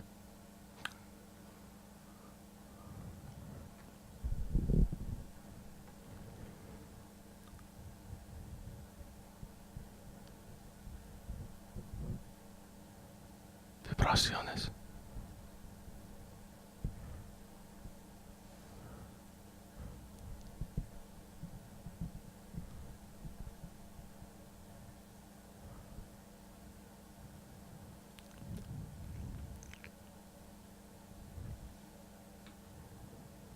So here's what's fascinating to me is you mentioned the fourth dimension. Mm-hmm. So people that do things like ayahuasca or, and man, I know some super intellectual people that have talked about doing ayahuasca, Graham Hancock, if I'm not mistaken. But let me turn that down. But I've heard a lot of people talk about taking that ayahuasca journey or doing like peyote or mushrooms or LSD. And they a lot of people talk about dancing and getting their toes in the water, so to speak. We're talking about particularly on things like DMT and ayahuasca, like all the way as far to I met a deity, which coincidentally, this deity that people meet when they do ayahuasca is described universally the same way by everyone. This scares me a little bit. Yeah.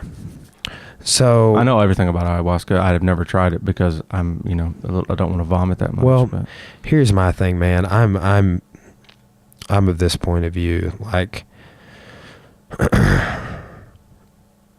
I like why we said earlier, like I've never, like on the telephone analogy of like you're praying, you're talking on the telephone and you believe someone is on the other end of the telephone, even though they're not talking back, whatever. And, or maybe on your telephone, someone talks back. Well, I've never been like praying and like felt like there's like, there's something bigger going on than myself. But dude, you know what? I've felt that way several times, like at concerts or listening to music. Mm-hmm. And I think that that's because it's like, dude, music's been around forever. Right? Music. People have been like even tribal, like someone was talking the other day about people that the tribes have done these psychedelics that like their beats on their drums. Like I got a djembe under the table here. Music is the last remaining magic on earth. It's, I can get behind that. It's because it is a fluid gateway to the other place. Well, so, and here's another thing. So like, we talked about your reservoir here, right? Like, I just kind of raped your reservoir. Sorry, dog. Rape away. But can't rape the willow. So there's this theory, and I've looked into it, and I don't have any copper reservoirs, but I would like to get some actually, because it allegedly, apparently, according to what I've read too, realigns the molecules in your water, and how beneficial that is. People debate it, but. That's why kind of people drink out of copper reservoirs is what I picked up. And I don't remember the point I was making, but you got your copper reservoirs. You can have it. Yeah. It's yours. There you got your copper reservoirs analogy. But, I totally lost it. Maybe we should drink some more tequila. I'm up for it. What do you think? Yeah, I'm up for it. You have a DD, so we're good. I'm good. I'm always good. Well, okay, so we were talking getting into the fourth dimension. Frequency. So we were talking, we're at like realignment of molecules. But man, did you see, like, I got to recommend this to you, dude. You got to watch Tom DeLonge on Joe Rogan. Tom DeLonge. Okay, I saw it. I haven't watched it yet, but I can only imagine. Dude. Blink-182's old front man, they replaced his ass because he quit the band to go and, thank you, my brother. Once again. Cheers. He quit the band to go and prove aliens exist. You remember that old Blink-182 song, Aliens Exist? Oh, yeah. Dude, I was around. Man, that is so, like, good on my tongue. Some tequila is not good on your tongue. That is. You can't mix that with anything because it's just too good. Like, I don't know, like Patron, I feel like it's good when it hits the back of my throat. Like, it's, I don't know, like... But this is like, because I usually this kind of like let it set in my mouth for just a little second, and then I swallow it. You know, it's the best. I want to go down the Elon Musk rabbit hole because I told you last time I would, and I want to. Okay, so do you believe that the rockets? Do you believe that happened? Okay, yeah, we're gonna go there. Okay, but the first thing I want to say is I have seen the fourth dimension, and it took me my whole life to see it, and this is where we start sounding like a bunch of kooks. But we know what we're talking about, so let's just go crazy and talk about it. And if people want to think we're crazy, let's just let them, okay? Let's just let them. I'm down. I'm down. Okay. As long as they're listening. So, in an attempt to cure my own mental disorders, I thought I would try something herbaceous, and tried too much herbaceousness. Did you do edibles? Yes. And what happened, though, is the folks that gave it to me was like, this is this North Arkansas stuff, and you need to be... Probably was Newton County, right? Yeah. Well, see, dude, Willie Nelson made Newton County famous for saying the best weed he ever smoked was from Newton County, Arkansas. But you got to be careful because, there's a fine line between what you have and schizophrenia, but there's also a fine line between what you have and enlightenment. Yeah, we did talk about that, about like psychoactive substances last time. Yeah, but what I saw, there's a difference between a trip and seeing things, and I know, and there's a difference between that and what I saw, which wasn't just seeing things, it was knowing it was knowing something. And what I saw is what I know. And what I saw, you ever seen Event Horizon? No. Damn. I should watch it. Well, I'm just going to take a quote from it. Hell is merely a word in comparison to what I saw. I felt as if I was, I'll steal another phrase, I was Ichabod. And I don't mean Ichabod Crane. Okay. I mean the phrase. You know what the word means? No. The glory of God forsaken. I felt forsaken. I felt alone in Dude, I've heard people that have done of mushrooms describe that. Darkness. And it was as if I was in the presence of horrid evil, and every good and positive thing that we believe in is all one big joke. And that what we are waiting to see is this ultimate terrible evil at the end of a dark tunnel. And I have struggled with this, what felt like the ultimate reality, that all of, everyone's like, oh, it's just nothing. Man, that would be so much better than what I felt like I know after this. Now, I have struggled with finding light at the end of that darkness that has drowned out every bit of light in my soul ever since I experienced that I've been scared to do anything. And I haven't touched anything, because what I felt like was the ultimate truth was that, no, there's not this wonderful light. No, there's not this silence and nothingness, and you go back to the earth. No, it's this horrid, desolate, evil, suffering, barbed wire, and death. And I can't even describe the ashes and the pain and the suffering. And it wasn't like, and like I said, it sounds crazy, but it wasn't. It was a knowledge. It was like a third eye opened, and I wasn't just seeing it.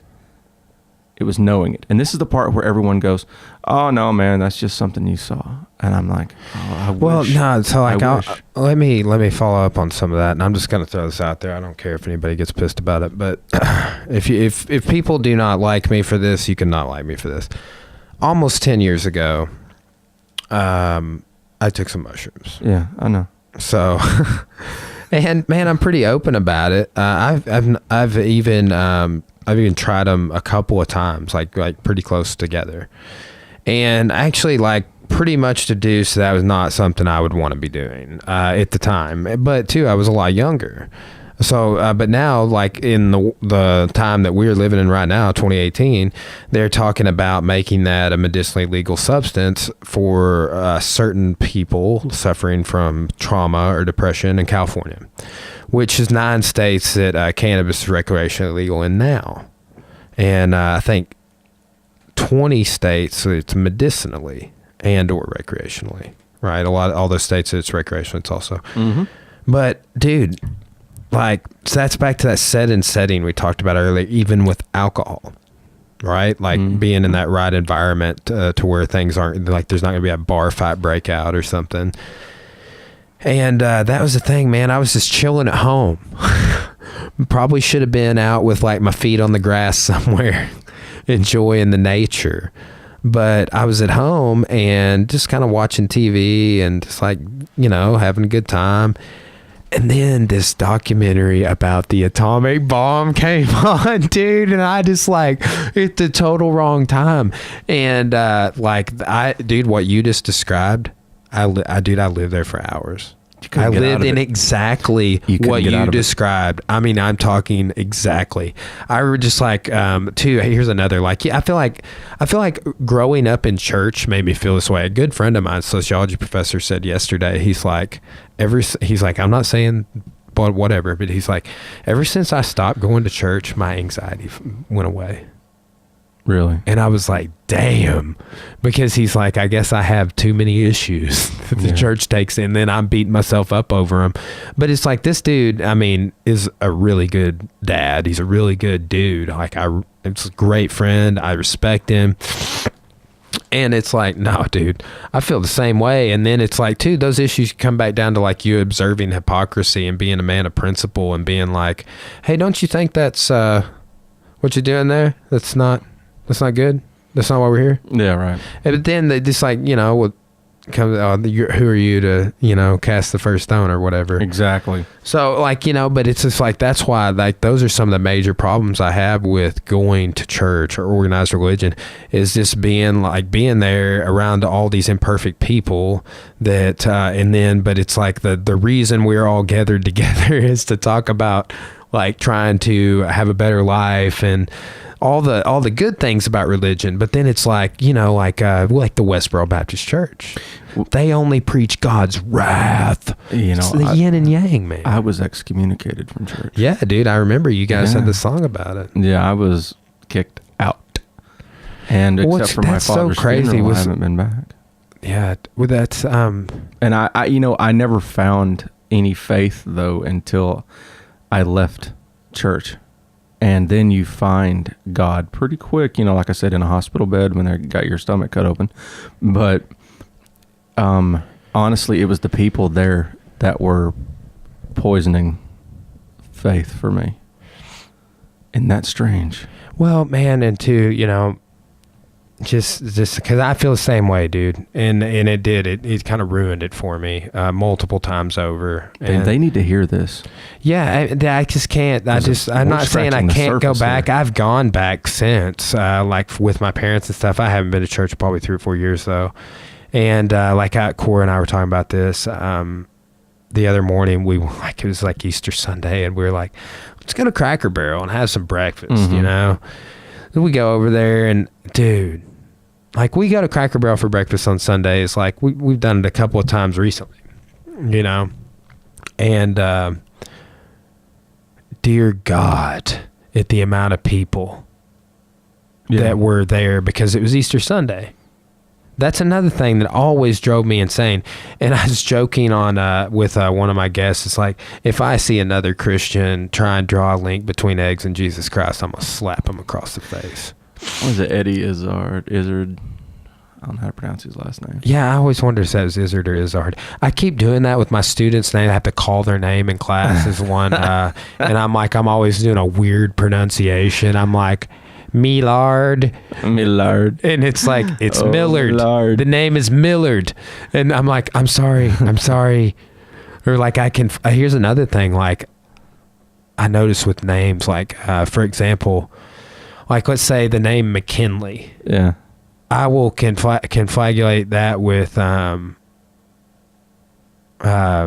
like there's what's that, McKinsley.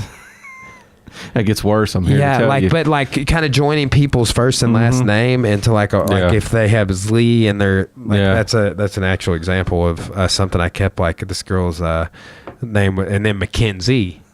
So like that, like at McKinley, McKenzie, and McKinsley. I keep like, and I don't even know anyone named McKinsley. Nah, hell with it. But I turn both those names into McKinsley sometimes. It's weird.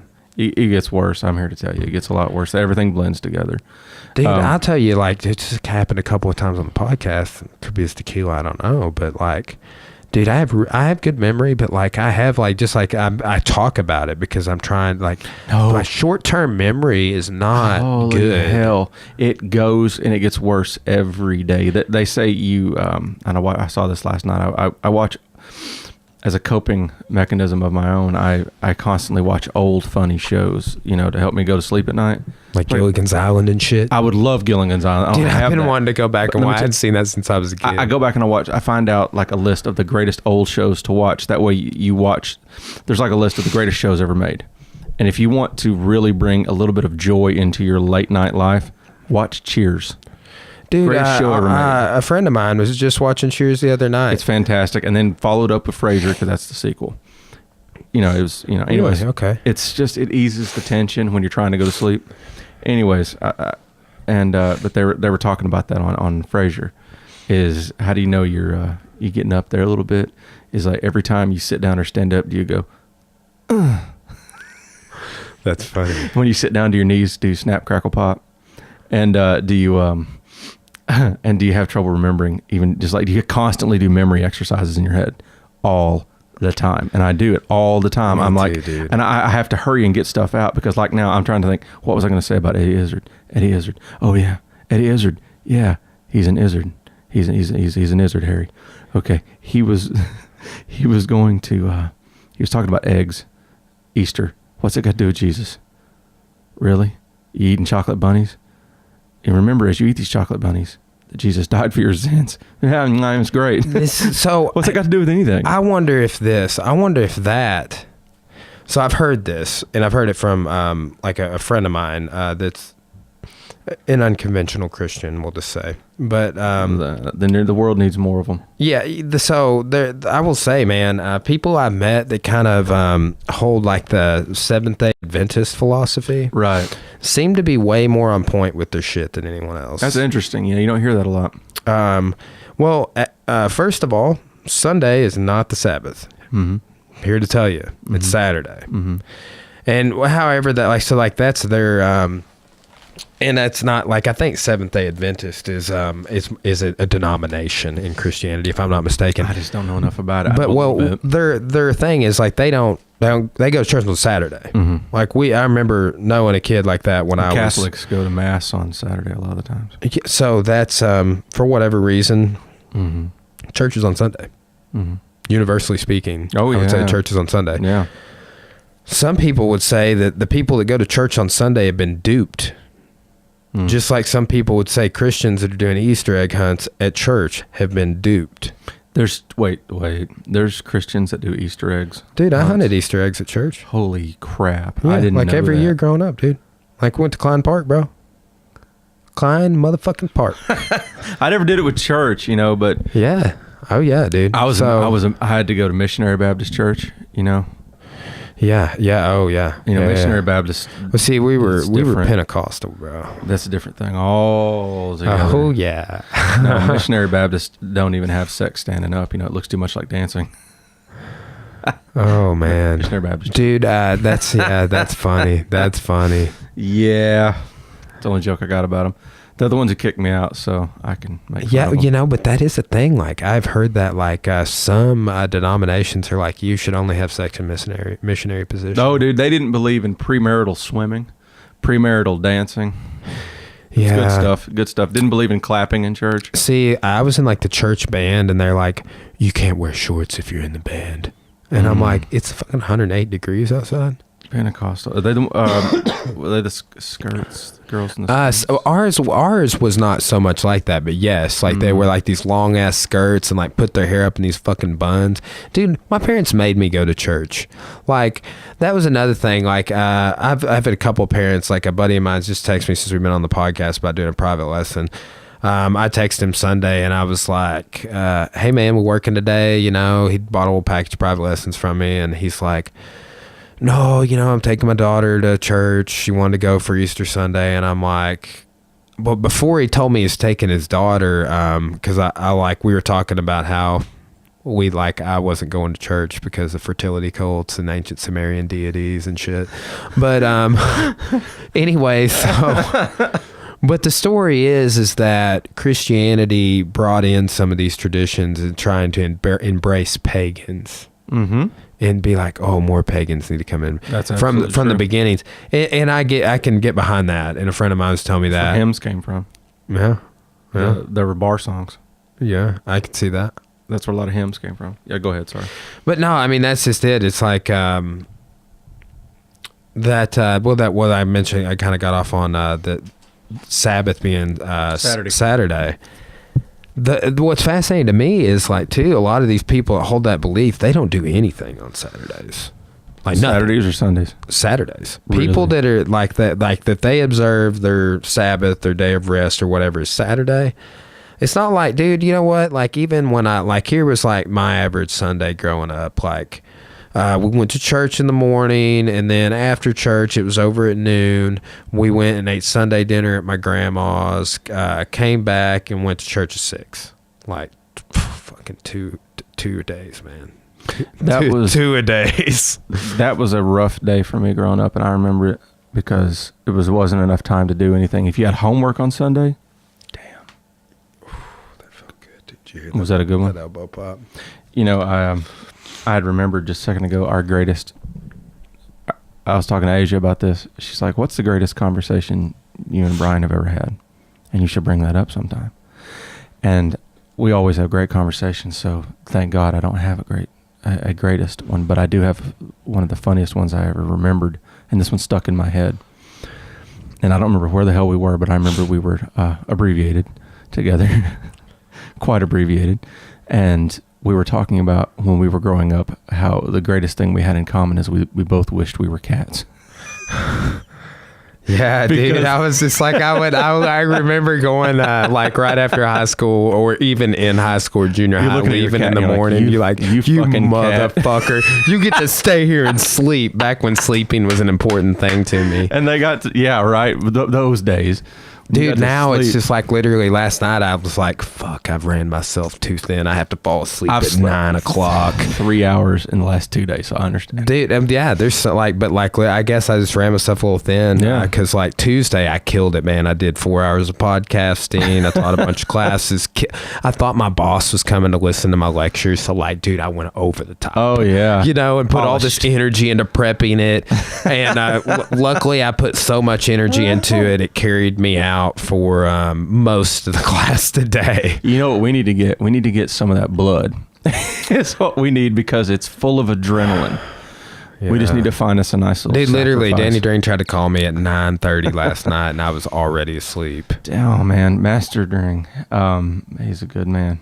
Actually, yeah, he was the one that bought my inventory business from Caleb. Yeah. I was doing that with Caleb years ago. I was just telling him, because here's what's crazy is that I can't remember. So yeah, when we started doing a little weeping style together, you told me about Russ, you being related to Russ. Yes, I don't think I knew that previously. No. But how crazy is it that I feel like I knew you? I mean, because dude, I knew you when I was in I knew who you were at least when I was in high school, back when you were playing with fucking Claymore, dog. That's the days back there, man. Yeah. So Thrash like, that's metal. I used to just hear about you guys throwing down. And I want to say I came and saw you play one time, but I could have possibly only ever seen you play with Effectus. I can't remember. No, you got us in at Renaissance Day. Yeah, so but I'd been charting you guys for like a couple of years. Yeah. Y'all were like a legend around the town. Isn't that crazy? You know, it was a boring town, I guess, but we really love Clarksville. I mean, Clarksville's home. Well, anytime somebody in town's doing something fucking cool, which I thought you guys were, like people were buzzing about it. Yeah, we wore eyeliner. It was cool. Still wear it, guy liner, mascara. Dude, I've been joking about. I have a couple of one of my guys last night showed up wearing these like little spats, and I was like, dude, I cannot stop looking at your booty. So my guy that just fought, and I was like, damn, bro, like you're just looking. But the day before that, he wore these like I call them man capris. It's like Under Armour is making like these 3/4 length dude pants. And I got a couple of different pairs of them. I fucking love them, dog. I feel like one of the pairs I feel like a pirate when I wear them because I cut off sweatpants basically. I mean they don't make them in that size for me, but one day maybe I can squeeze into something nice and feminine. Dude, yeah. Dude, it's like these. I will say this: like, I scored a bunch of professor pants. Oh yeah. And I'm wearing a pair right now, and they're like, it's like they're kind of like skinny pants. Oh, and but like I feel like just sitting here like with my knees bent.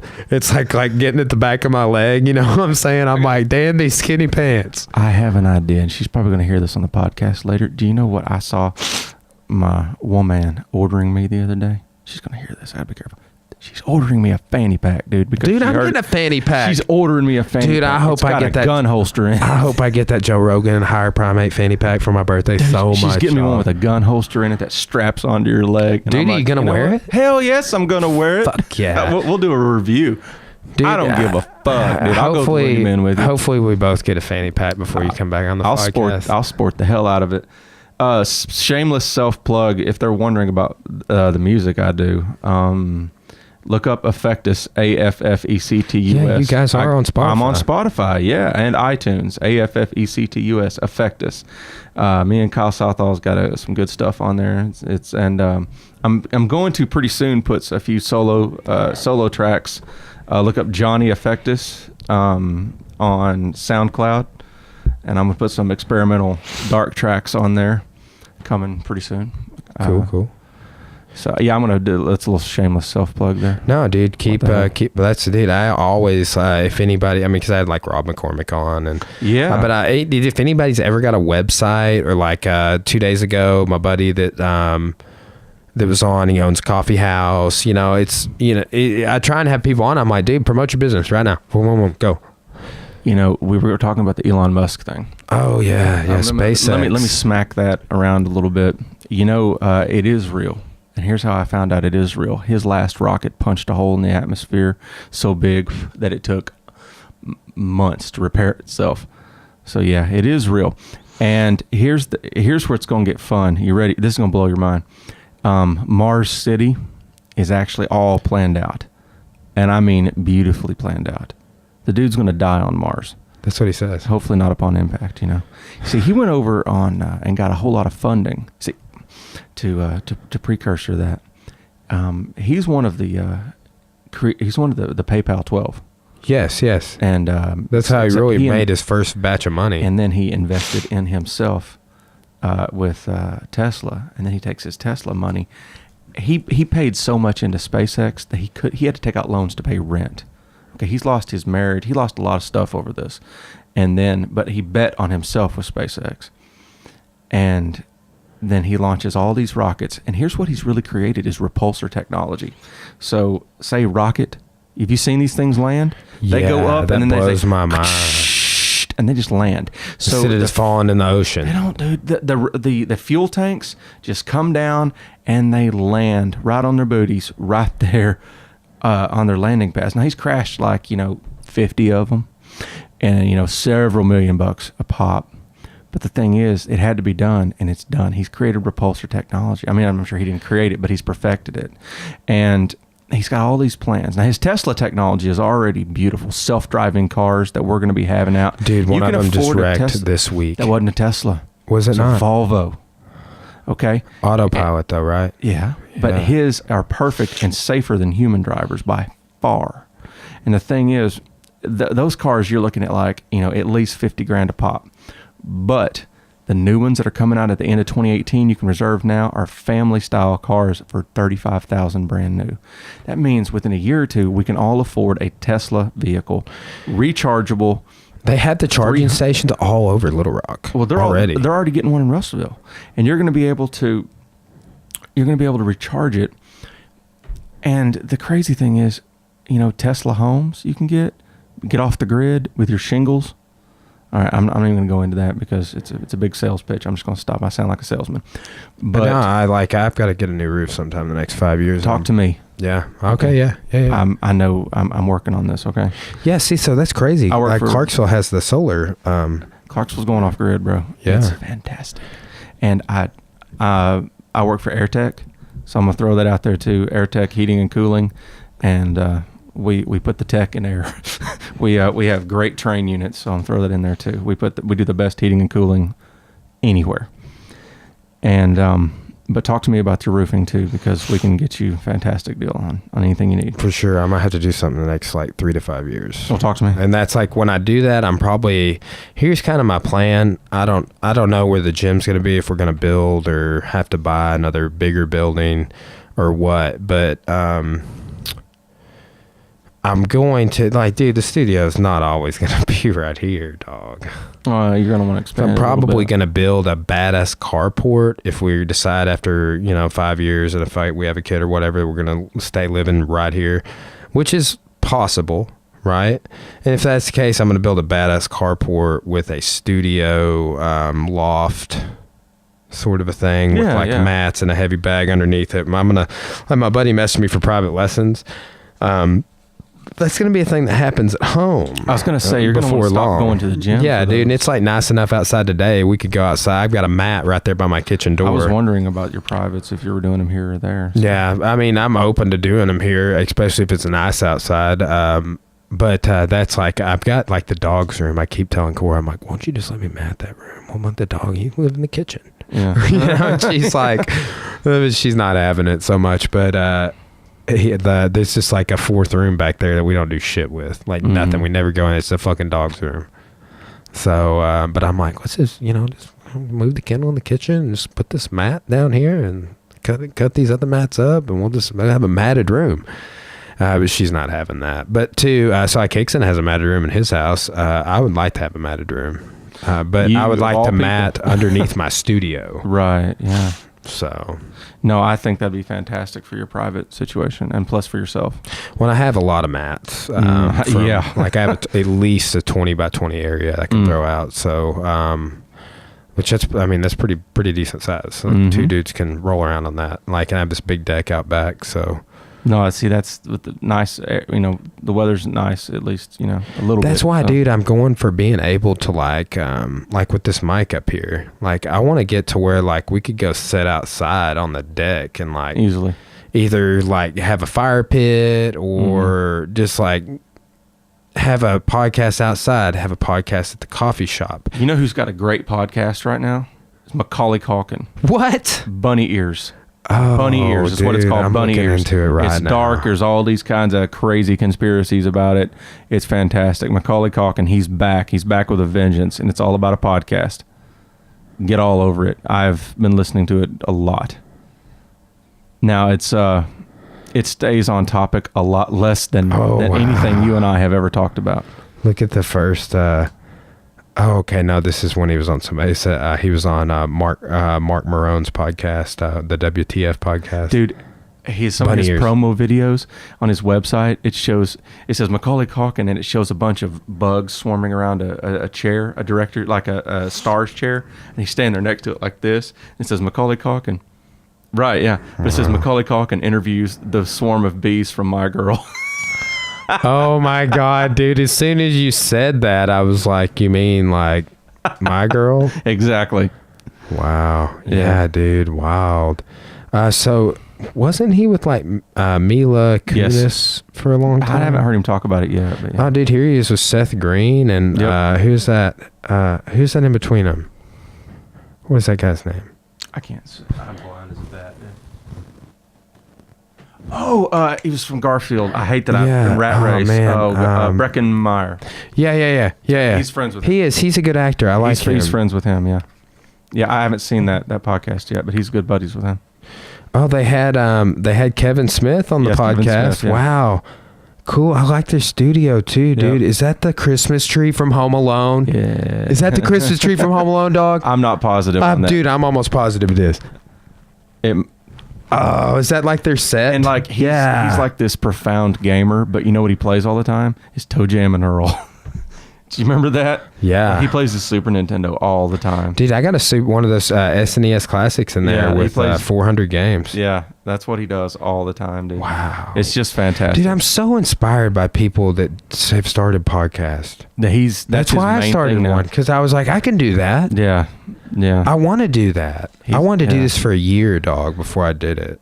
It's just crazy listening to him talk about it, because he's like, you'll hear the other guy talking. The other guy's a really great world traveler, and he has I can't remember his name, and I apologize now if he ever hears this, but Macaulay, he says these amazing stories, because like, I have a house in Paris, or he talks about the time he was in Thailand and all these amazing stories, and you're just, what would it be like? He's interesting life. You know, he got arrested in a freaking Oklahoma City with cocaine or something one time. He's such an interesting person. I know, and like of all the places to get arrested, right? But to listen to them just talk is, you know, I try so hard to wax poetic, and here he is. He's just a dude. They're just dudes. And that's what's so great about a podcast is, like I was telling my friends, 3/4. Damn, my memory card just filled up. Damn. We over? No, let's like kind of wrap it up, motherfucker. I hate it. 3/4 into it. How does that happen? Well, 3/4 into a talk, you find out who a person really is. That's what's beautiful about a podcast. Yeah. Well, dude, obviously we can have you back on numerous times. I'm all over it. But yeah. So sorry to cut you off with the camera beeped. Asshole. No, I think we should tackle Elon Musk next time, and I mean like the whole thing. Yeah, I'm down. So yeah, if you're listening audio, you didn't lose out on anything. But we can obviously we could keep going if we want. I'll just be sure and tag him. I might have to do that on another video. Plus, I can always do this. I can clip the audio and throw it into iMovie when I edit it. That's why I'm looking forward to being able to do all of this on the computer. Yeah. Like podcasting supercomputer. That's what we're building. You'll get it.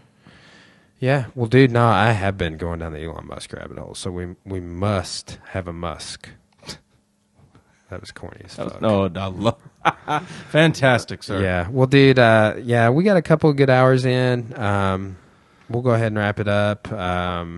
We've already done a plug for you. Check them out. I think we were talking about Spotify. I got accepted Spotify on the podcast. So Life Unravels on Spotify, and then Spotify submit to like 3 other people. So we're on like 10 different audio platforms. Joe Rogan was saying that his audio listens is usually 10 times higher than his video plays. How crazy is that? Oh no, that's easier to listen to. It's you on the road traveling, put in your earbuds.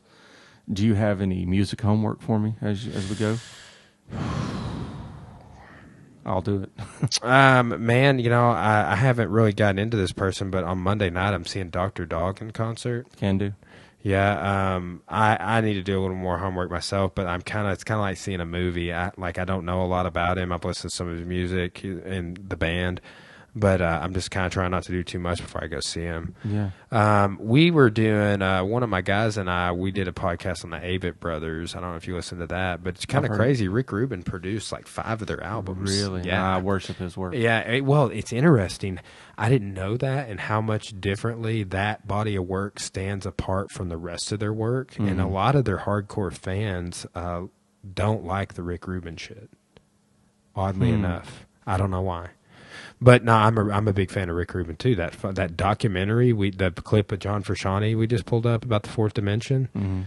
Rick Rubin is in that documentary, helping the Chili Peppers record "Blood Sugar Sex Magic," which is one of the greatest rock albums of all time, in my opinion. But I'm a biased Red Hot Chili Peppers fan when they had John Frusciante in the band. Oh yeah, absolutely. So, but that's some stuff that I'm on. Widespread Panic's coming to Memphis. You hadn't got into Panic. They're doing a 2-night show. I'm going to see them. I got a Perfect Circle tickets, as we discussed. Well, yeah, I can talk to you about that. Yeah. What else is going on? I got Dave Matthews tickets. I'm going to see Dave Matthews here pretty soon. So, and I'm going to do podcasts on all those shows for sure. I can't wait to hear that. You listen to much Joe Bonamassa? I haven't in a long time. Okay, yeah, I'm gonna throw on a song from the tour as we wrap it up. But yeah, dude, I'm gonna go ahead and turn it off. Appreciate you coming in, dog. We'll just hang out a little bit after we stop talking. You tell you guys about next time we get together about the stuff we start talking about after the podcast. All right, thanks, guys.